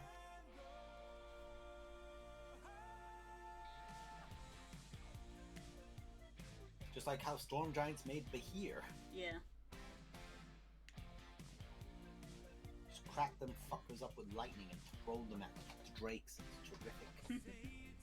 Have them I wonder whatever literally... happened to that guy. Which one? The Bahirs? No, the bronze we freed. I don't know what happened to that guy. He's out in the world. He's out there. Yeah, I assume so. Well, I wonder how he's doing. He's probably spoken to Kirok since. Oh yeah, pen pals. It's like, hey, your husband and I were trapped in the same place for years, kind of friends. They went to therapy together. Have fun with arts and dragons. They went to therapy together. Yeah. What was his design again? He had a halfling or a gnome form that had a puff of ginger hair, I think was his concept. Vaguely remembering. If he did, we didn't see it because we just saw him as the dragon and freed him. Yeah. He does have that if he chooses to, but I don't think he needed it at the time because he was just going to get the fuck out of there. Thanks, bye. Just the two of them went to therapy together, and then a couple of years later, it was, out comes the quill, and he can go, "Hey buddy, I've got a wormling on my hands. I don't really know how to look after him." I'm freaking out, dude. I've never had a kid like this before. He was a... let's see. Yeah, a bronze dragon named Felgolos. Oh. Yes, it was his roars of pain that you could hear. I also find that hilarious that I said, here's a dragon that you're freeing. They turn into a small humanoid with ginger hair and leave, and I'm like, somewhere in the world, fucking Fenna just had a fucking chill banana spine. Gosh. Fucking curls and her changelings and her things that can change shapes, man. Fuck me. Oh, please, like you can talk. What? It's not my fault they happened at the same time. You guys just went into the house of one of the most paranoid men in all of Faerun. Also that, but also it's not like we went through the entirety of Blood and Sand being like, huh, how come none of these people are shape changers? It's like, who could have foreseen that this old man was actually this? Look, at one point it just became a running gag of, trust nothing. You are slightly taller than the average person. You are some form of shape changer. No, it just became a running gag of trust nothing. Not even an insult? Nope. Wow. I'm joking. Wow. The good bean is why I made a point of saving his photo. Yeah. It's like I don't want this to get damaged in like an explosion, so I'm keeping it safe. Fucking. One of the few times anyone saw Adele actually quote unquote steal something from a place, and it was out of a place of heart, of love. Yeah. I'm using my powers for good. Yeah. I'm stealing this photo, and y'all better pretend you didn't see it. Well, you rolled a 24, so we didn't see it anyway. Good. Fucking yeah, your fucking rolls. Aeon Sola and fucking Fenna would probably have a wild conversation. Fucking Aeon Sola and Thane would have a wild conversation. Hey, your dad's an asshole? What a coincidence. Fucking hell. God, I remember you fucking... bursting out in delightment. Thank God I chose him and not the sorcerer to help us in the trial where fiends are showing up! Yeah, basically. He's a paladin fighter. He just walks in. Slap, slap, slap, slap, slap, slap, slap, slap. What's the fucking... Damu, damu, damu, damu, damu, damu, damu. Just walking around, carving everything. If we ever do a Blood and Sand 2, he's going to be a fun guy to bring back. Yeah. If for no other reason than just the simple point of fact of he has to now deal with his dad, who's just gone off and traveled the world, his mother, who's retired to her own privacy, and his little brother, who's a little shit. Yes, he's 90 years old, but he's also still a little shit. They are, yeah. I know, I've got a young copper dragon in my campaign. He's also a little shit. Unfortunately, the world doesn't wait for you to grow up, and he had the horrors of reality forced upon him. Yeah. I'm sorry, Newland, I love you so much. You're like one of my favourite NPCs. I'm sorry I did such a horrible thing to you. I love you, my boy. Aeon, so and him are... Aeon is just like looking at all the dragon NPCs going, damn, you too? That's wild. Come over here, let's have a drink. Let's talk.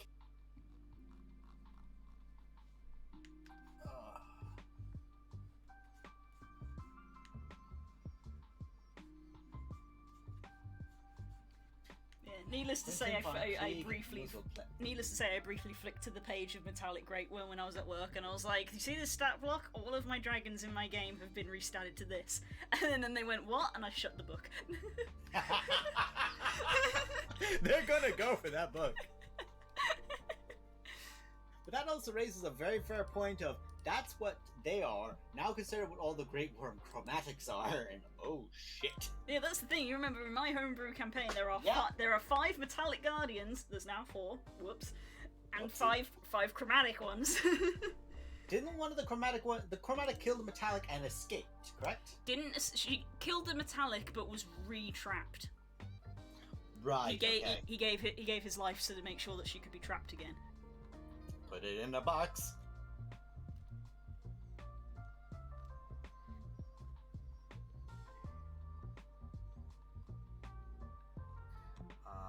I just tabbed through my NPCs and I saw Puffalos. Oh, Art. Boy. My boy. My darling medium fae boy. Fucking... By the way, it was a lot of fun having Puff just fall head over heels immediately for Poe the moment he saw her. It just went, oh no. Dad, help! It's a hot fae, what'd I do? He goes, well, you marry her, it's what I did. His family has a type.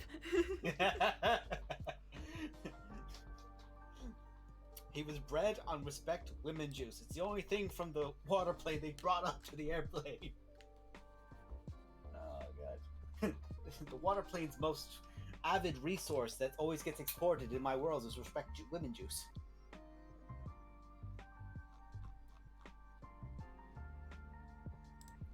Yeah, it literally goes, because they're the ones named this way and they're the only ones with the S's, goes, because I put Kronos underneath Sildar for obvious reasons.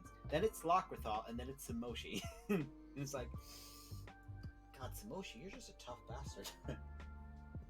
Technically an elemental prince by all accounts. He's a nasty son of a bitch, if he has to fight. Considering who his wife is, that kind of lines up. Yeah. Redefining the term power couple. Sildar Legacy, we're the 2 most powerful people in all of here that are also a couple. Samoshi and Auntie. Hold our drinks. Hold our drinks. Legacy, literal daughter of Asmodeus. I mean, they're right, but fuck them. Oh, it was so much fun having Carp come back too. I loved Carp. Carp's so cool. The boy. I'm just getting all the feels from We all the all characters. are. And then I finally got to use Kragmaw as well, because not that it wasn't discovered at the time, but also there were certain elements that I was like, I can now implement lore that I had from all that years ago, never got used. Fucking perfect. Yeah. And I got to enhance on it with stuff that I had from newer information too, and just so good. with all of Alar and all that crap. Mm. I'm like, yeah, there's all this, and you just happen to have a paladin of Primus here, who's definitely going to be enthusiastic about you dealing with that. Good, you destroyed it. You can now fly. What? Sweet.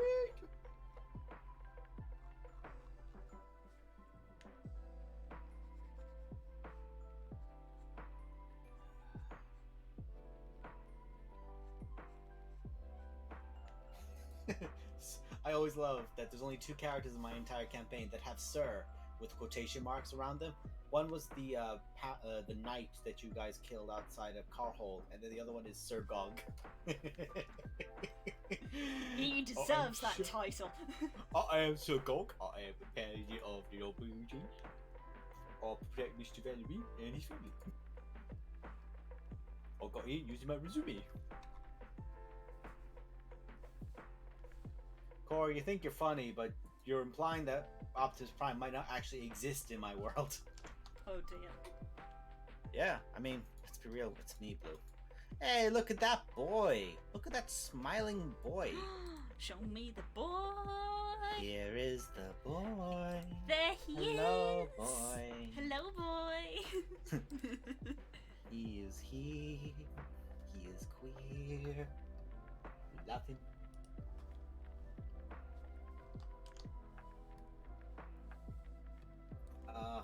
And my heart passes Harshnag, and it goes 3 sizes every time I do because Harshnag is my boy. I love him. So cool. Just a frost giant with the skull of a white dragon as his helmet, and in full +3 plate was just such a cool concept to me. And he never felt like he overstayed his welcome or got overused because the scenarios he was always in. And you guys used a wish to bring him back. We sure did, bud. He's off blood.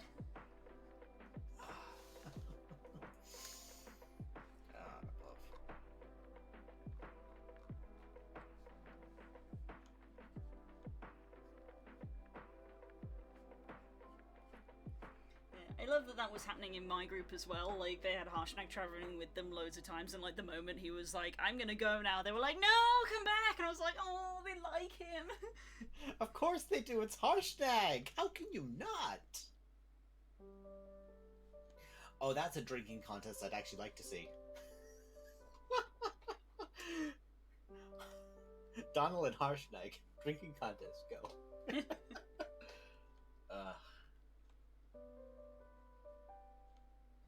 A lot of characters I think like would be really fucking cool if a lot of them actually ended up meeting, and then there's other times where I'm like, no, Gregor should not meet anyone from the Red Furs. That would not end well because he is by every account an abomination that needs to be put down.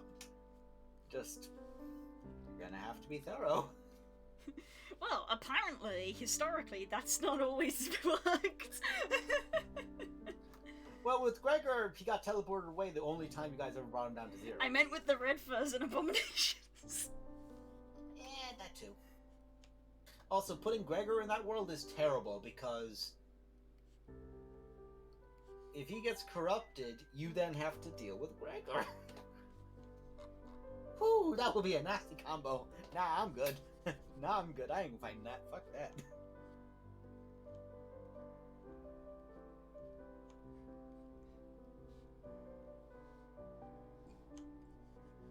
Oh yeah, and then there was Tarun. Oh, the boy. I love him. Love him so much. Sweet boy. Sweet, good to be. We'll always remember that moment where I used the rope that we got from the Erinias to just freaking lasso Varys. Varys, no! Like, stop! I ignore her. It's fine. You brought this on yourself.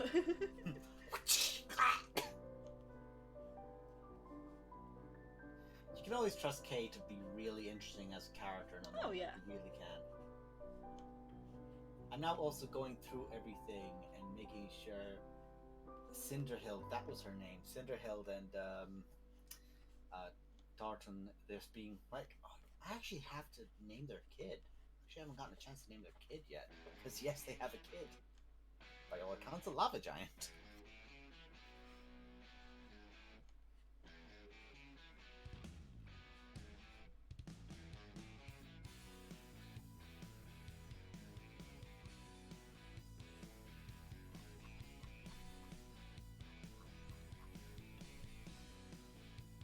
oh god, Force Grey Giant Hunters. I just fucking got whiplash back about 4 or 5 years. Fucking hell. When SKT originally came out, it got made as a thing. I think Matt DM'd for it. Oh yeah, Force Grey. Fucking, how does that dice cock, you son of a bitch? 20. And that's a 1. Okay, so it's a girl. That's good to know. I was like, roll a d20. If it's 11 up, it's going to be a boy. If it's 10 down, it's going to be a girl. There we go. The child was a daughter. Oh dear Christ. Dingo Doodles, the person who did the Fool's Gold YouTube series, has gotten 2 million from backers on their Into the Bellowing Wilds, which is like a 5th edition campaign setting. Nice. I just saw a post on Twitter where she went, wait, what? Oh god, poor woman. Now they have to back that and support it. Do everything. I know they already were. I mean, they're actually being advertised by Critical Role, so you know they're going to hit their mark. Oh yeah.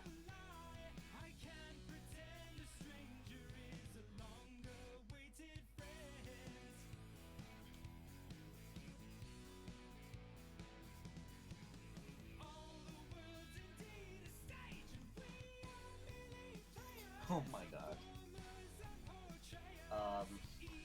I decided to like look up lava giants for reference, just to be like, yeah, well, this should give me a few ideas for like what I'd be inspired by for like certain things. And then just Obsidian from Steven Universe was showed up, and I'm like, Giant woman. giant woman, giant fire rock woman. That would make sense. I'll be inspired by that in the future.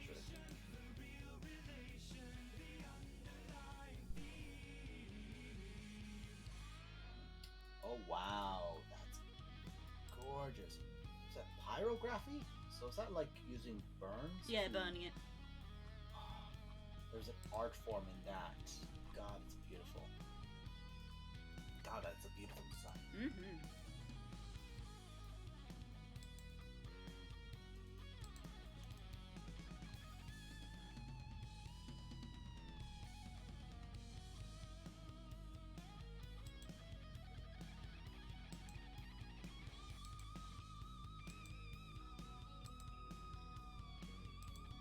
Alright, I said if the dagger or sapping under magical adaptation to do that. It's not just like lingering out in the open.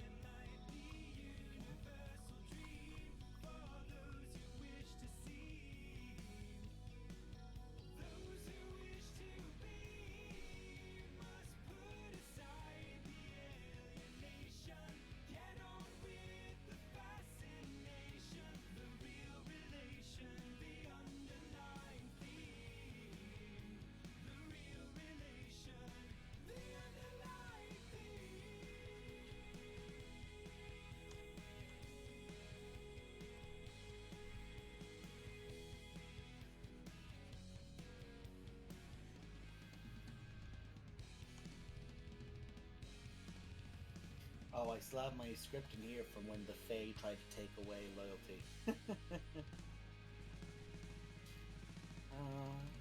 Does Puck's wings glow at all? That was actually fucking Poxy that the moment I talk about the Fae that tried to take away loyalty, Puck comes into the chat. I mean, they can. Yes, do you want them to? I mean, let's be real. Puck is, by all accounts, a pixie and a fairy, by all accounts. Anytime he uses his magic, I imagine they would light up like a Christmas tree. So, they can, yes, absolutely. It really comes down to, what does the aesthetic of the moment require? Yeah, that's what it is. It's just always like, it's about the looks. The Fae, it's about the aesthetic.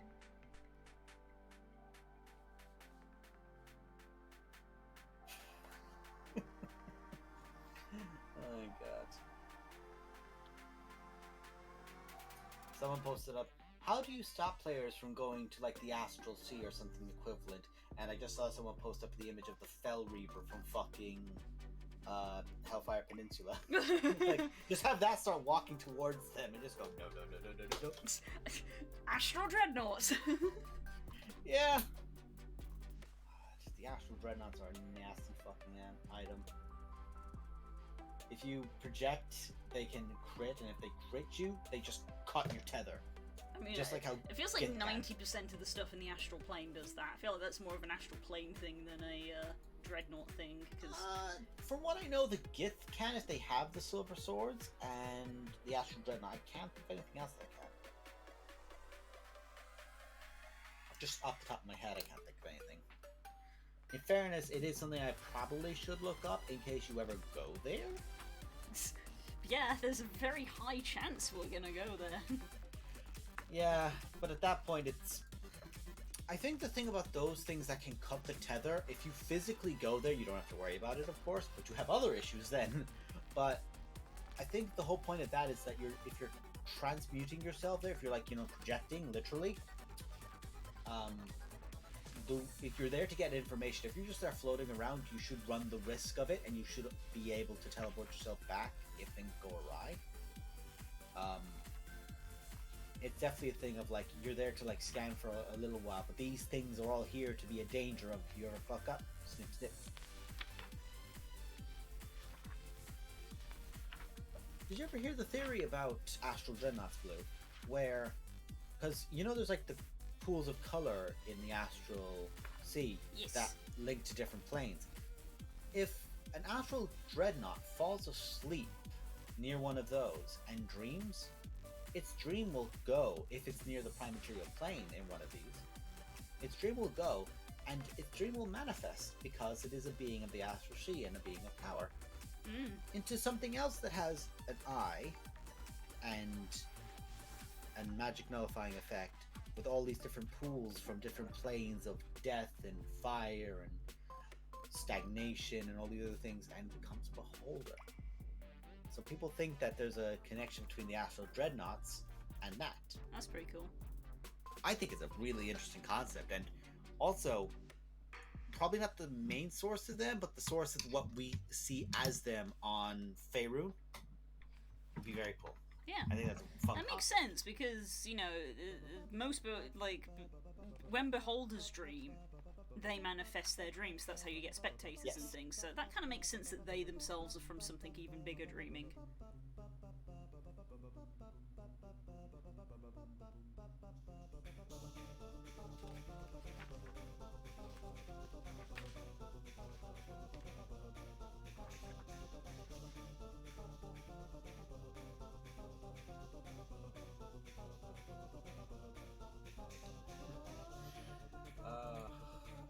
I'm just looking through the list and I'm remembering stuff that I did or you guys did with certain characters and the fun that was had with them. Like, all the time when she was in the Storm King's court, Imra pretending to be like, a cloud giant working for them, and all this bullshit, and all the risks that were tied to it. And everyone was like, we shouldn't fucking trust her, we shouldn't fucking trust her.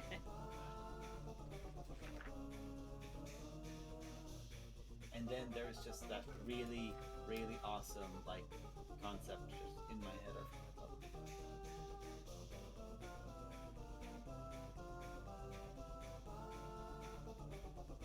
Like, it was Sarissa that became the queen, if I'm right, with Nim and Miran becoming locked away for helping Imra. I think so.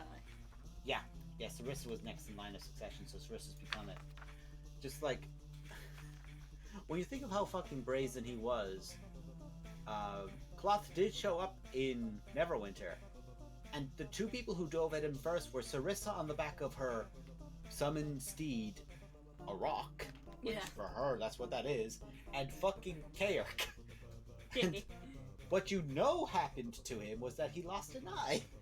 You don't know what Sarissa ripped out of him, because she is a paladin of the Storm God. So she hits like a motherfucker. And she doesn't need a mount to fly, because I believe Storm Giants can fly anyway as like a base point. I don't remember, but probably. No, they don't. They have a swim speed, but they don't have a fly speed. Cloud Giants have a fly speed. That makes sense. The difference is that Storm Giants say, I don't care. Are you within 500 feet of me? I'm going to throw lightning at you. This is fucking... Well, cool. Hecaton is still around as well, just like he's pseudo-retired, more like an advisor to Sarissa than anything. Those are characters that I don't think you guys have like gone to check in on, and I kind of can't wait for you when you do, if you do. I think it'll be cool. Yeah. Because, let's be real, the dragon's tied in with Blackith. It's only a matter of time before the giants realize, wait a minute, last time the dragons got involved and we didn't do something, Anam broke the ordering. Fuck, get in there. Look, we're doing stuff, Dad, don't be mad. Don't be mad, Daddy, don't be mad. The fucking Temple of Anam was still one of the coolest things. That whole encounter with Imrit. Oh god, yeah. I'm looking forward to when that happens with my group.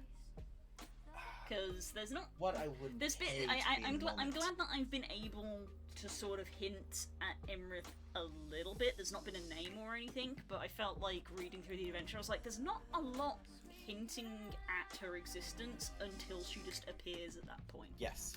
So Which I've tried is to more include an inconvenience that she appears. Like, she doesn't realize you guys were going to show up, or like you didn't realize she was going to show up. It's like she comes there to get like counsel and goes, wait, what are you doing here? And you're like, what are you doing here? Like, What are you doing? well, I'm a cloud giant. What are you bunch of mortals doing here? And it goes back and forward until Varys pulls out his sword and goes, uh-oh. Whoops. That was also a very fun concept of like, she has a sword for killing other dragons that if she kills other dragons with, she gets a lot more powerful with. And it's like the idea of like Thor with the hammer, where it's like he throws it at Hel and Hel catches it because she was the original wielder of the hammer. And it's like, oh yeah, she's not gonna do shit. Where she just looks down at the sword and goes, whoop, back to me.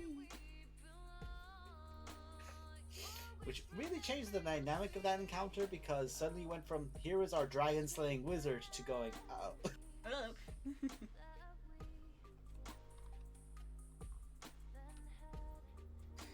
I do like that the game lets you have like the idea of like, we are aware that yes, Harshnag will most likely perish in this scenario, but if you want to, because we're aware that people would like your character potentially, he can survive. Yeah. You guys are like, alright, we're gonna leave here and get some of these stuff so that we can come back and actually like get through here. Harshnag, alright, you guys come back to Harshnag roasting a Remoraz, the giant Remoraz that had been locked inside one of the rooms, and it's like, yeah, he would at one point just fucking kill it and just get fed up and just beat the bitch to death. Because he's a boss ass bitch. I'm looking forward to the bit of how I've like tied it in. Because of how I've done it, there's the slight thing of like, instead of being just like, who the fuck are you?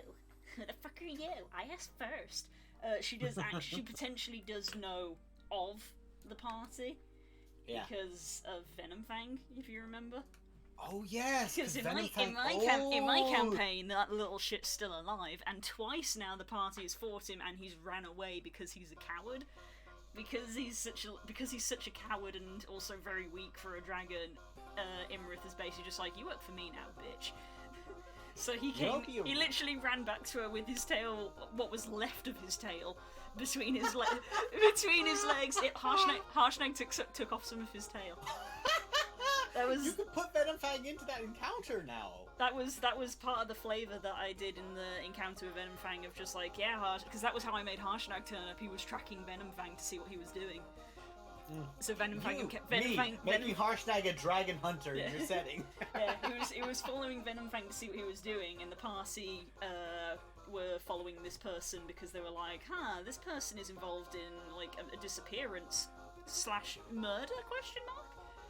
So we're gonna go follow them, and they followed them, and they were doing a fucking deal with a green dragon in the forest, and then I was like, you guys recognize the green dragon, it's Venom Fang, and they were like, oh, it's that dude, and then Harshnag freaking just leaps over the top of them and starts attacking him, and takes off half his tail.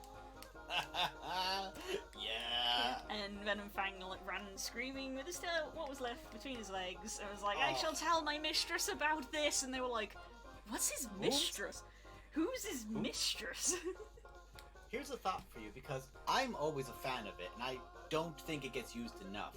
Allowing chromatics to use the shape change, because obviously, like, only a few metallics can technically in settings, but I go, fuck that, everyone can, because it's cool. Yeah. Just like reds barely do it. Like, a red will do it if they have to boast about how great they are in a smaller space, where it's like they just break open a building, reasoning they can't. in the game is like, oh, they don't do it very often because they consider it beneath them, and I'm like, but they're really smart, so they know the advantages of it.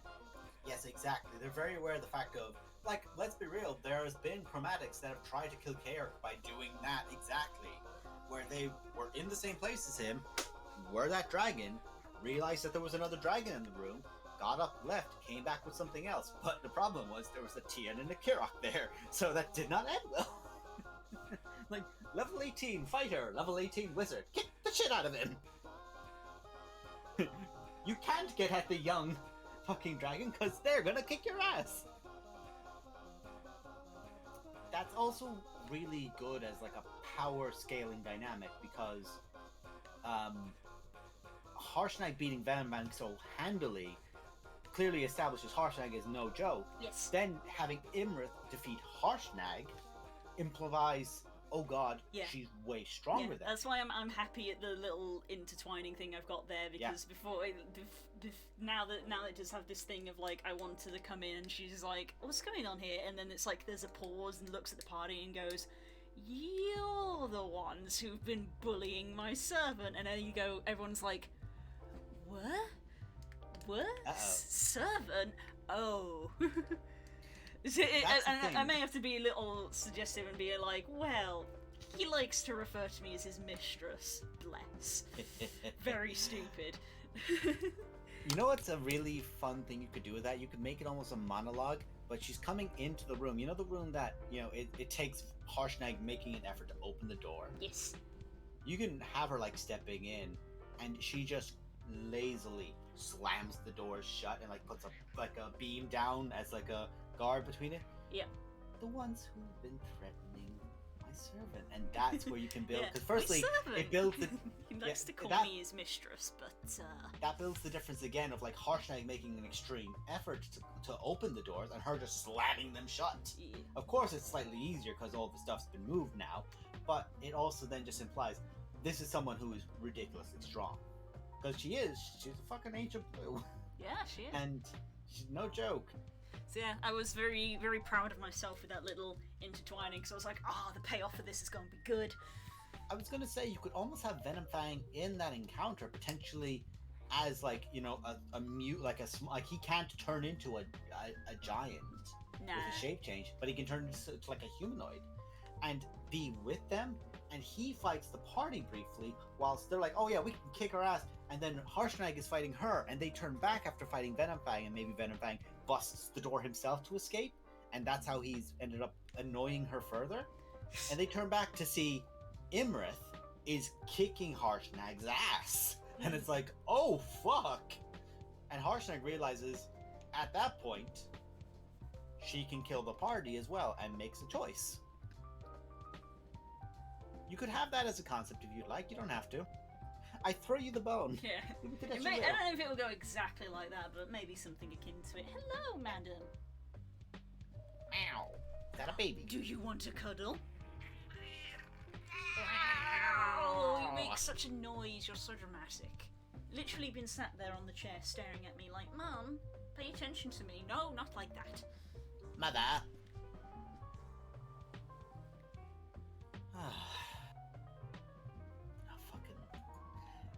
I'm just thinking now of like good power scaling references, and it's like, what was a really good thing I did once to display a villain's power? And it's like, oh yeah, Zalto sending an iron golem flying down the stairs in pieces. Like, and then killing a purple worm by himself.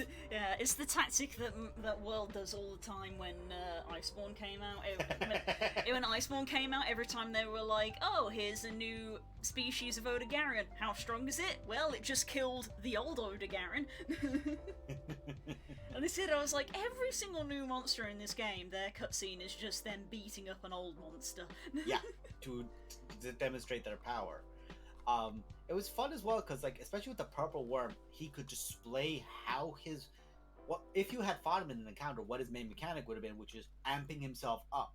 Which that's not something he could do just once. He could keep doing it. It just takes an action to do. But at the same time, he doesn't gain additional haste, but he gets his size increased. He gets like bonus damage with it, but he still has the haste feature from the first effect. So if you were able to dispel it on him, it's the haste spell. You do stun him for a turn. So there is that. Like, that was a mechanic that could have been implemented if you guys fought him. And it was, I don't know why I thought it was really cool about, like, this lava-infused fire giant just amping his own chest up and just starting to almost and just pelting the shit out of something, to the point of when you next encountered him, it was not a game of fight it was a game keep away. And when he was making that titanic golem, I still love that fight. I love that. I still love that fight. The time of opening. I just love that so much, from me and Durin being such freaking pieces of shit. Yeah. Just messaging him just like, I have a plan, and he was just like, go on. I never looked at that encounter and been mad. I'm like, I don't know what you're gonna do with this, but I know you guys have a plan coming in, so I'm gonna do what he would do. That's the thing, is that the others had a plan, but I was like, I feel like my part of this plan is just to basically throw spells and be a distraction, and that was it. So I was looking at the map and I was like, be a distraction, be a distraction. Ooh, I know what's gonna be distracting. So I literally messaged Ravs and I was like, do you want to do a little private sub-plan with me? I literally didn't run it past anybody else. I was like, you want to do something stupid, bud? And he was like, heck yes. Yes. Fucking love that. And then there was also the thing of, here's this like 100+ foot leg that was beginning to fall, and he just catches it in one hand and puts it back into where it is, which is not a thing of like, you know, oh, he's been defeated in this moment. You did succeed getting the thing out, but it's also the thing of, oh fuck, he is still ridiculously strong. Do not fight that. Yep, that's what I was like, look, I'm breaking your shit. I'm breaking your shit, but do something about it, goat man. I'm dancing on your bridge. Basically, as like one side of the room, someone's stealing your precious spellcaster, but on the other side of the room, someone's destroying your project, and it's like, I need to tend to both of these things. Yeah. And then the idea of just having the fun, again, displaying like the character as a thing, where he slams that hammer down, literally doing a Reinhardt wham, and it sunders the teleportation gate that you guys had and sent you off to pocket dimensions that you got teleported back from individually. That was fun. That was so much fun to do. It was fun, and it was a nice way to work in a little sort of one-shot mini adventure for the con next week. Yeah, and I also got everyone to do their own little mini sessions as well. Like, Zero went to fucking The Witcher's world, Roman went to Warhammer and ended up nearly summoning a god into the world, because their magic and his magic did not work, so when such magic got used in such an extreme amount, because in that setting, every spell has a chance to miscast, which could nearly kill the caster, depending on the spell that gets used. So he just, with no worry of miscast, using massive spells, began ripping portals, and because his patron at the time was still Cthulhu, just like opened a portal, literally tentacle out, pulled him through, and shunted him back to Faerun. Who else? Oh yeah, and then Rav's talking about Guan Chi and that he resurrected Humble Bottom. Oh, you all! That was so horror, good! absolute horror on my face. I think his name is Guan Chi, and your faces just went, uh-oh. You fool, you have no idea. You fool, you absolute fool, you have no idea what you have done. So good, so fucking good. The metaverse. Because that's just fun. It also then bridged the point of, yeah, those two worlds exist. They are different dimensions. Dimensions can be crossed. Who else? Because you guys did Taldore. You guys got Taldore. Yeah, we went to Taldore for the con. I think that was it. I don't think anyone else had anyone else because you all were there. Narrowin, Nemo, and Rouse were the only ones who couldn't make it, so they had their own unique ones. But everyone else had the con. That was fun. It was very fun. Donal, And I don't know what to do with your arm. It's in an awkward position. It kind of is, because he doesn't seem like the kind of character where you could cheat it and have it like behind his back. Because even though I feel like he could probably fight Tala one-handed, I don't think he would in that way. Yeah. That's much more a crumble bottom style combat. Yeah, sure is. Oh, that's two people I'd love to see punch the shit out of each other again. Crumble bottom appears. Hello, my dear boy. Donal, I immediately hate you.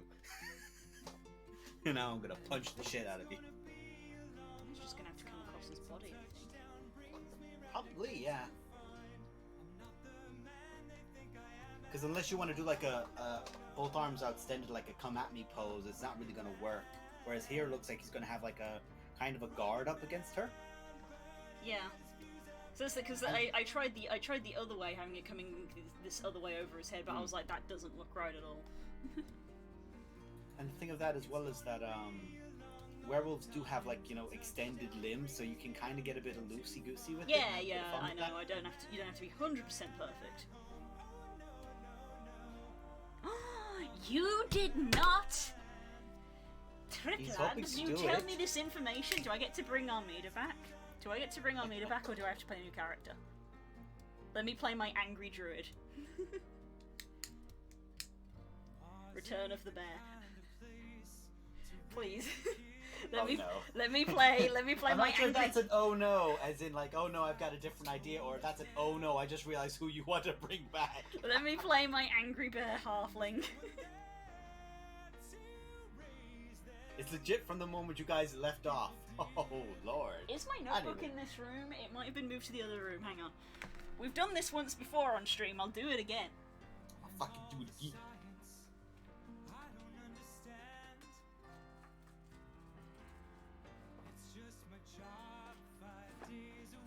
There she be!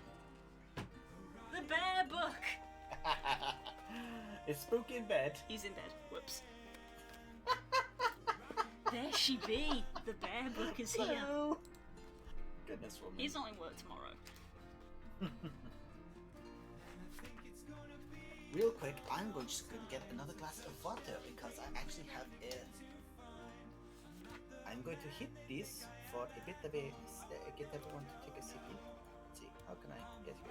Let me just pause for sips. This notebook is so funny.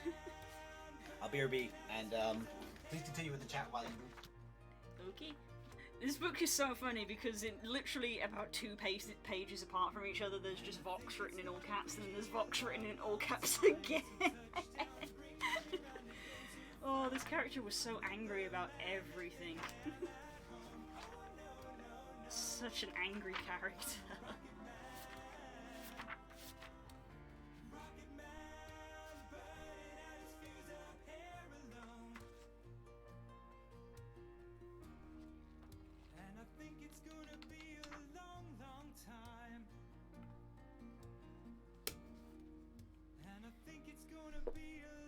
It's about people coming over next week.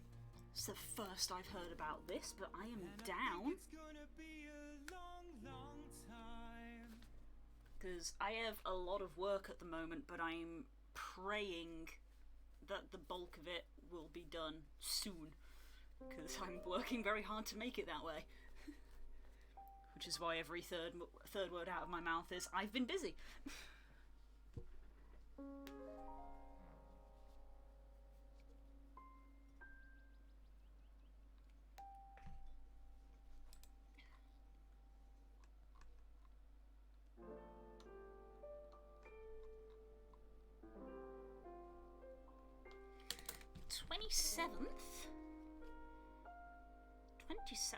Let me open my calendar.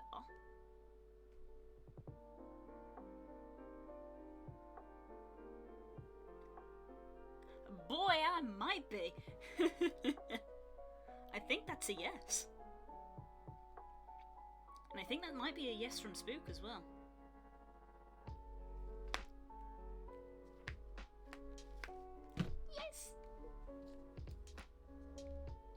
Is that the 27th of this month? I would assume so. Because what's hilarious is I'm in the country. No, I'm not showing up. No, you're going to see Stacy. Yeah.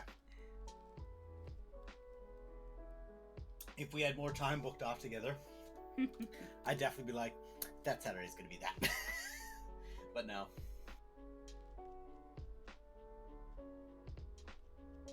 So I've talked a lot about SKT, but having a lot of fun with Pop lately and doing shit with the world that I just feel like is fun. Yeah. Well, the two blend together a lot, don't they? Excuse me. Oh yeah.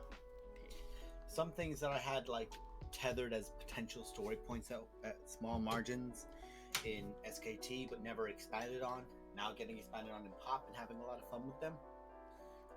And Pop's overarching narrative of the Gith capturing so many people. Yeah. That was the big session of the sort of revelation of, oh, this goes so much further. This is awful. Yeah.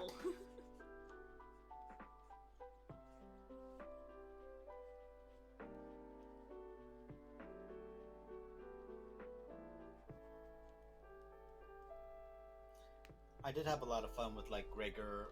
Been able to use Gregor as like a bulwark for you guys in like the first sessions, because like yes, it's Gith, but if the Gith are hitting Gregor, which with silvered swords they absolutely should be, and he's a tank who can take the hits for you guys, but is also still silvered swords. That's a finite amount of attacks he can take. He can help you guys in the same way a Harshnag would when you're fighting giants. So it was fun to have him thrown in there at the very start. But now you don't need him because you're all level 8.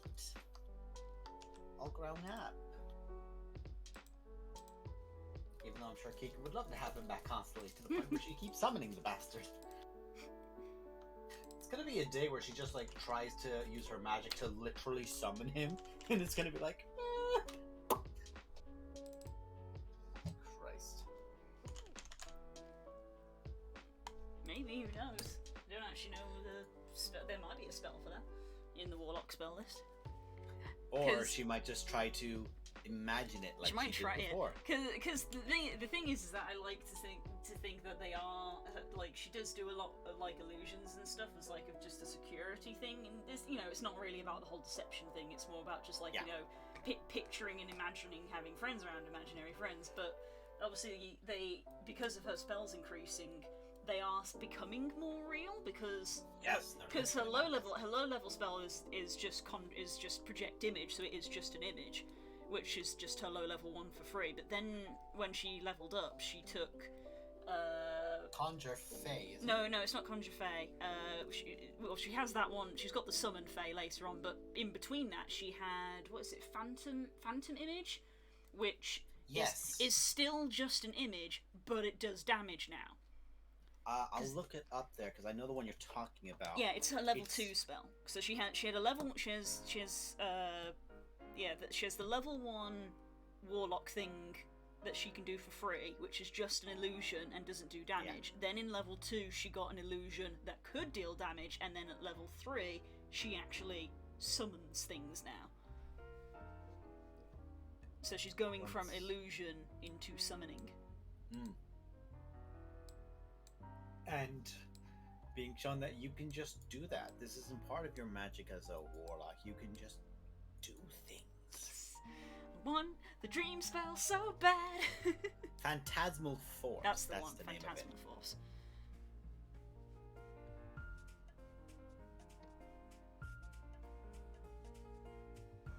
Yeah, she currently has Blink, Plant Growth, Summon Fae, and Greater Invisibility. Greater invisibility on something like fucking Posey is a thing I don't want to imagine. Greater invisibility on Wittick is something I don't want to imagine. Yeah, hell. Yeah, it's a great spell choice on my half. And I also love the, Kerok had invisibility, but obviously she was better known for casting sea invisibility, so there's quite a nice parallel going there. There's the banter of the kid who wants to stay hidden from mom. It's like, Mom, you can't see me. It's like, it's literally my top spell. Of course I can. No.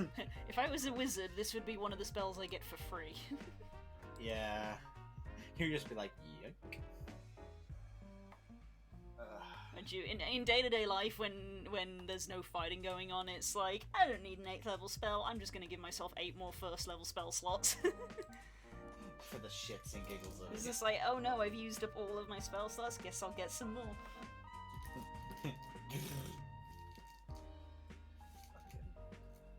That's... Trips, you know you don't have to worry too much about prepping stuff. We'd all just be happy to be there and be rolling dice, man. It's been It's been 3 years, potentially 4. It's been a very long time. Everybody just wants to roll dice. I remember Tripfember being what actually made Low come in. Like, that was the first time he was ever played. Yes. And now he's in Pop. Just rip off the band-aid and play him. Yep. Fucking jump it in. And now he's hiding away from his ex. Yikes. Yeah, that's never fun.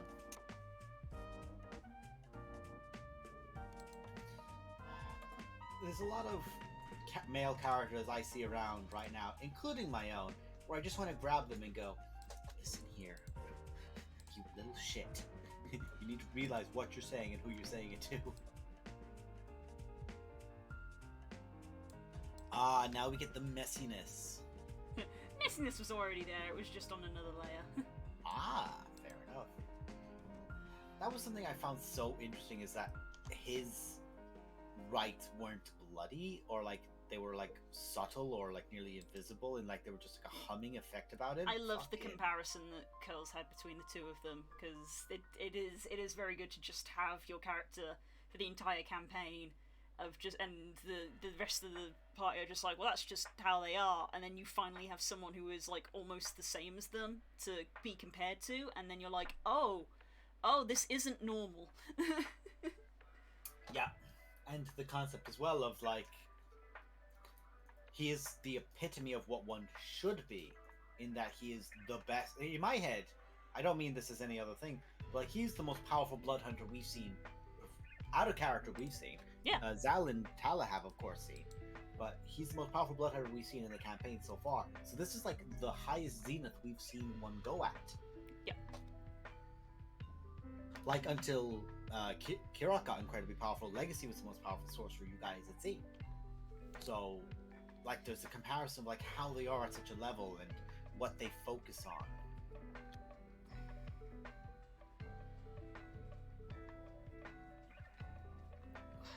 Back is very itchy at the moment.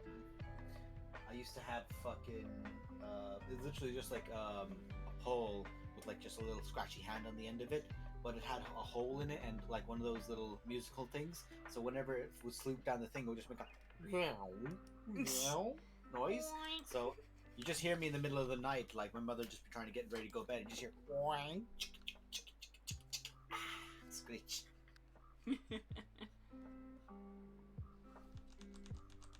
Wrong layer. Wrong layer. Ooh, That's better.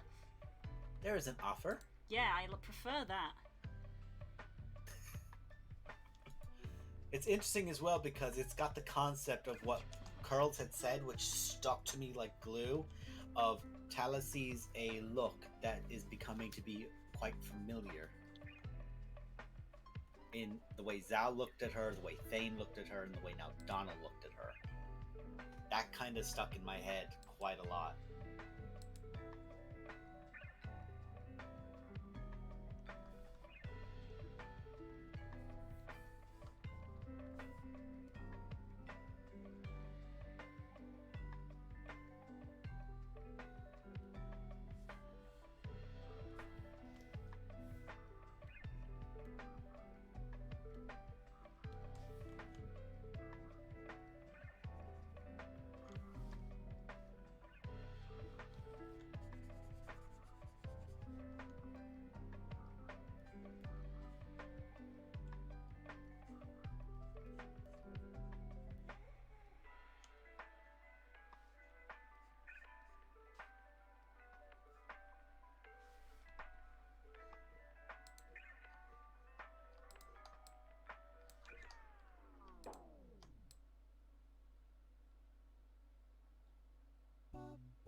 the place that Tala is right now is no small amount of fucked, but also if I were reading this in a book, I'd be fucking engrossed. If I had been told you're waiting until 2020 for the next portion of it, I can understand why people commit murder. It's like, give me the rest of the book. But no, I have to be part of this book, and now it's like, ah.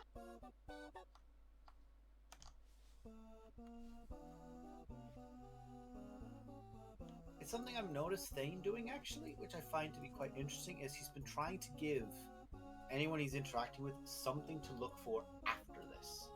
Like Thomas and Ophelia, and talking to about like the potential of Lee ruling and what he might do at home, giving anyone he's around something to think about when this is done, so they have something to fight towards. That this isn't an end. Gotta try and inspire the peoples. Yeah, it's a good way to do it. You just shouldn't have mentioned your sister. Not immediately after Mara mentions her sister. That was the key point. It's like, yes, she did. Yes, I know that's the point. The whole point is that he didn't know, but that's the thing. Yeah. Is like normally her sister would be the way to go.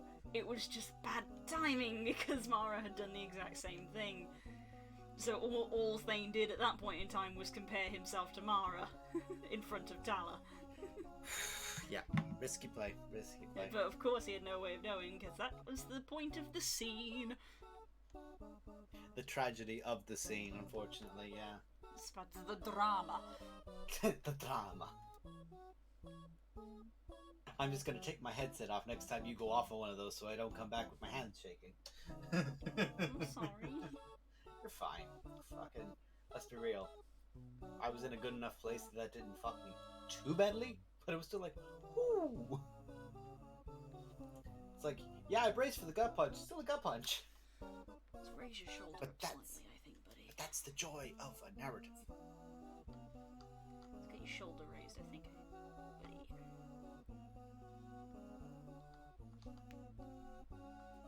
It might sound weird, but I do think of like the scenario in the future of all of them being better friends after all of this, and I find that to be very endearing to me. Yeah. And the continued banter that Thane would have up until the day that they do finally meet, of Thane talking about Lucille, and it's like, okay, Lucille, this is Tala. Lucille was a great relationship, but you two are just, I'm done. Good luck. I have no chance. Just walking up. I'm no hope. Look at her. Can you blame me?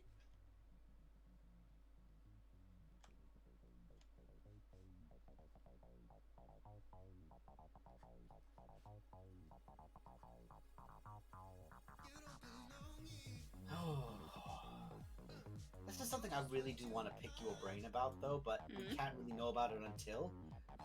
What's Talon's reaction? Like, because I don't think it's been processed yet to where that's not Lee in character. But it's not been processed by anybody. No, because it ended with Zal going, "I shoot her," and it was like, cool, session ends, and nobody's had time to process it. Yeah, no one has. Like, I was freaking out for a while about what would happen, but I can't until that initiative gets rolled. Because if she rolls top initiative, she crashes a fixation crystal on herself, she's gone. Good luck, God bless. Anyone else goes ahead of her, like if Flair goes ahead of everyone, Al's in trouble. If it's any one of us, something might happen. Like maybe she gets hit in the chest and she coughs black blood, and we all go, "That's not Lee." I think probably regardless of what happens, Tala will use her ability because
same person in different universes. I don't think there's like a perfect Thane comparison, but like him and Widdick would definitely get along. Yeah. Definitely have a banter. Actually, Thane would probably get along great with Serenus as well. Just put Thane in with the boys. You're having a party night. You deserve it. It's the boys. To all the pop characters, this is Daz's character. The character has depression. Go and have a good time with him.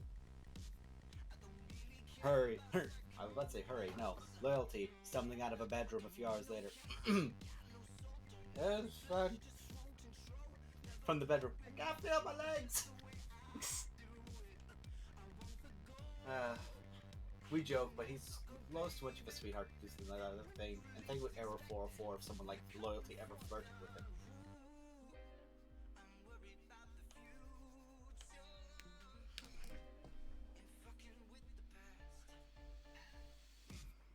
I don't think Posey and Tala might actually get along, might not, depends.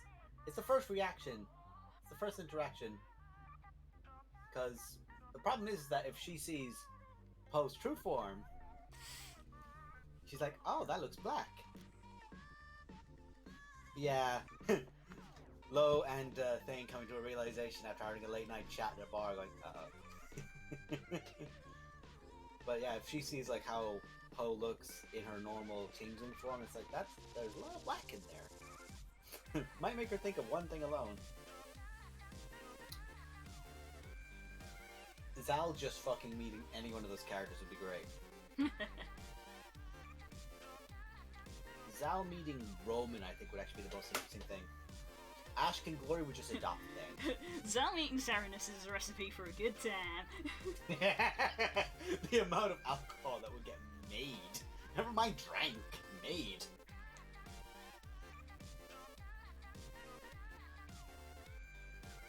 Zal trying to like enchant the walloping stones further. Fucking hell. Like casting light on each one of them so that they blind someone as it hits them in the face. Like flashbang, bang, bang, bang, bang.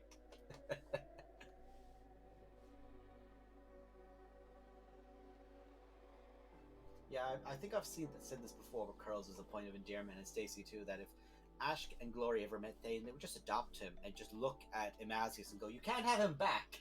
You were bad to him, you can't have him back.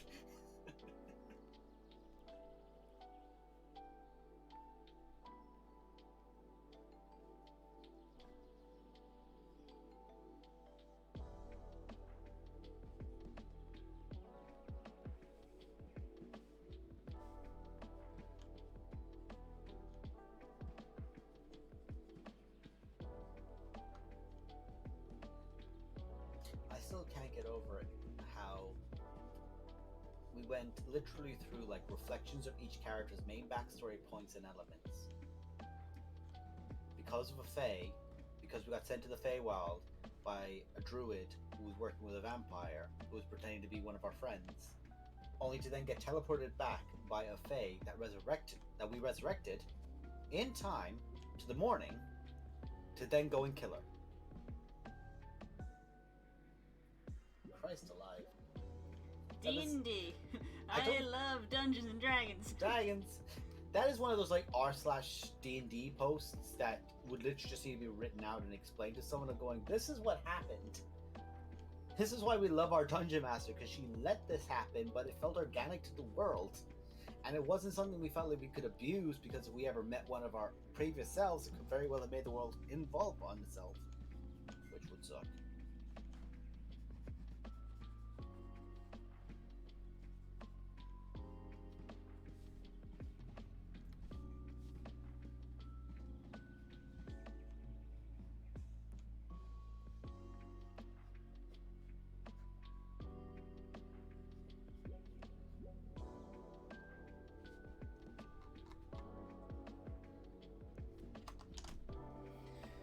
Oh boy, well, I would keep going. I fucking hate hands, as we all know. Yep, and it's also... Yeah, but it is nearly 11 o'clock, so that is it for the evening. That evening went real quick. Yep, because we talked about dragons. We talked about dragons so much. We talked about so much And now we have Pop tomorrow, and I'm gonna get you. Firstly, you have to have your talk with Poe, and I'm just gonna sit back for like an hour and just let you two go at it. Yeah, assuming we don't get cancelled, because we've already had one person say they can't make it, so if there's a last minute cancellation, we won't be playing. Here's the ideal hope that nobody falls asleep. I say this with all the love of my heart because it happened twice 2 weeks in a row from two different people. Look, I wouldn't be surprised if it happened from me because I've been freaking exhausted the last 3 days. As I said before, I have tried to catch up on the sleep I lost and it has not happened. Sherlock, I am dying.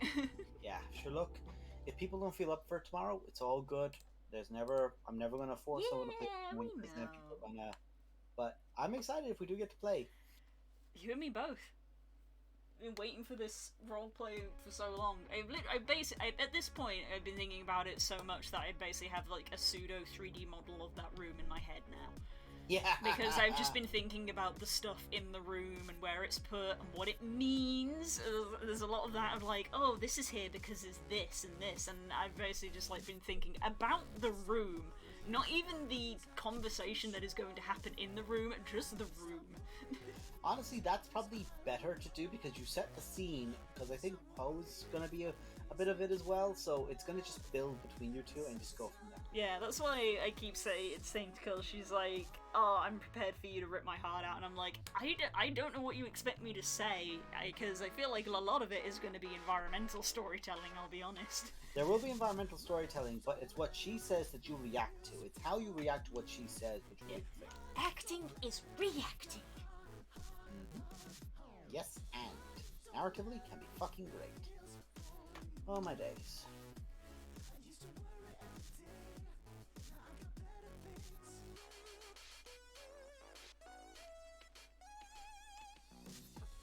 Whew. Just have to chill down now. I'd recommend looking up the Van Helsing werewolf. The one that Hugh Jackman turns into, because that claw is how I picture Donald's hands to be, because I picture them being that kind of like elongated point. Oh, trust me, I have many hand references open. I'm just not good at hands. No one's good at hands. I know when hands come up, so I always go over to my other screen and I'm like references, and I even got my little hand mannequin out. You guys probably saw me stand up and go get it. Heck yeah. I just can't freaking draw hands even when I have references, and even hands aren't easy, man. No, they're not. They're exceptionally hard because they have many intricate little little digits. Like, as everybody knows, the moment you get a reference out, everything becomes a million times better. So imagine how bad this would be if I wasn't even using reference. This is with reference, and I can't.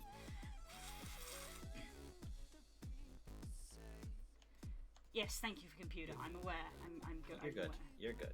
My computer is like, hey, you're going to bed soon, so finish what you're doing. I'm like, I know. Fine.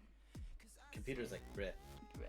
Right, let's leave that there. Mostly doing a lot of like little tiny detailing. Oh, and Madam is here as well because she knows that she has to have a bedtime snack. She knows. She knows that she has to have a bedtime snack before I go to bed. So she comes and tells me that I have to go to bed, don't you? No, escape the cuddle. No, mother, let me free, mother. I do not wish to be held. I wish for snack. Baby K can kick his Kirok's arms and be like, I want snack freely, mother.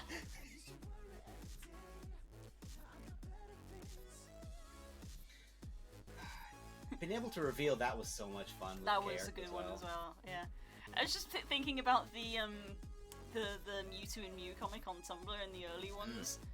There's a comic about how when Huey was little, he would get put in a timeout bubble by Mew, and I'm just thinking now. I was like, Kirok definitely makes like a low level version of the Otaluk sphere to put Kayak in timeout because he can fly.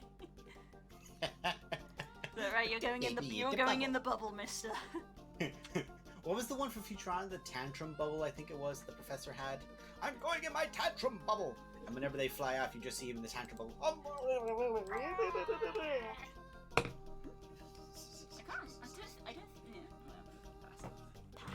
Right, I think it's time to head off, gang. Been a while. Right, that was fun, and I'm glad to have been your stand-in for the week. No, Sadie! Mother, hurry up and end the stream! Okay. We might catch you tomorrow. If not, we will see you next week.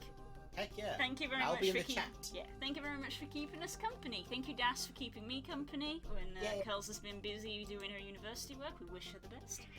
Best of luck to the witch. See, bye-bye, Sadie. Angry baby. So angry, she wants her snack. Good night, everybody. Mwah. See ya.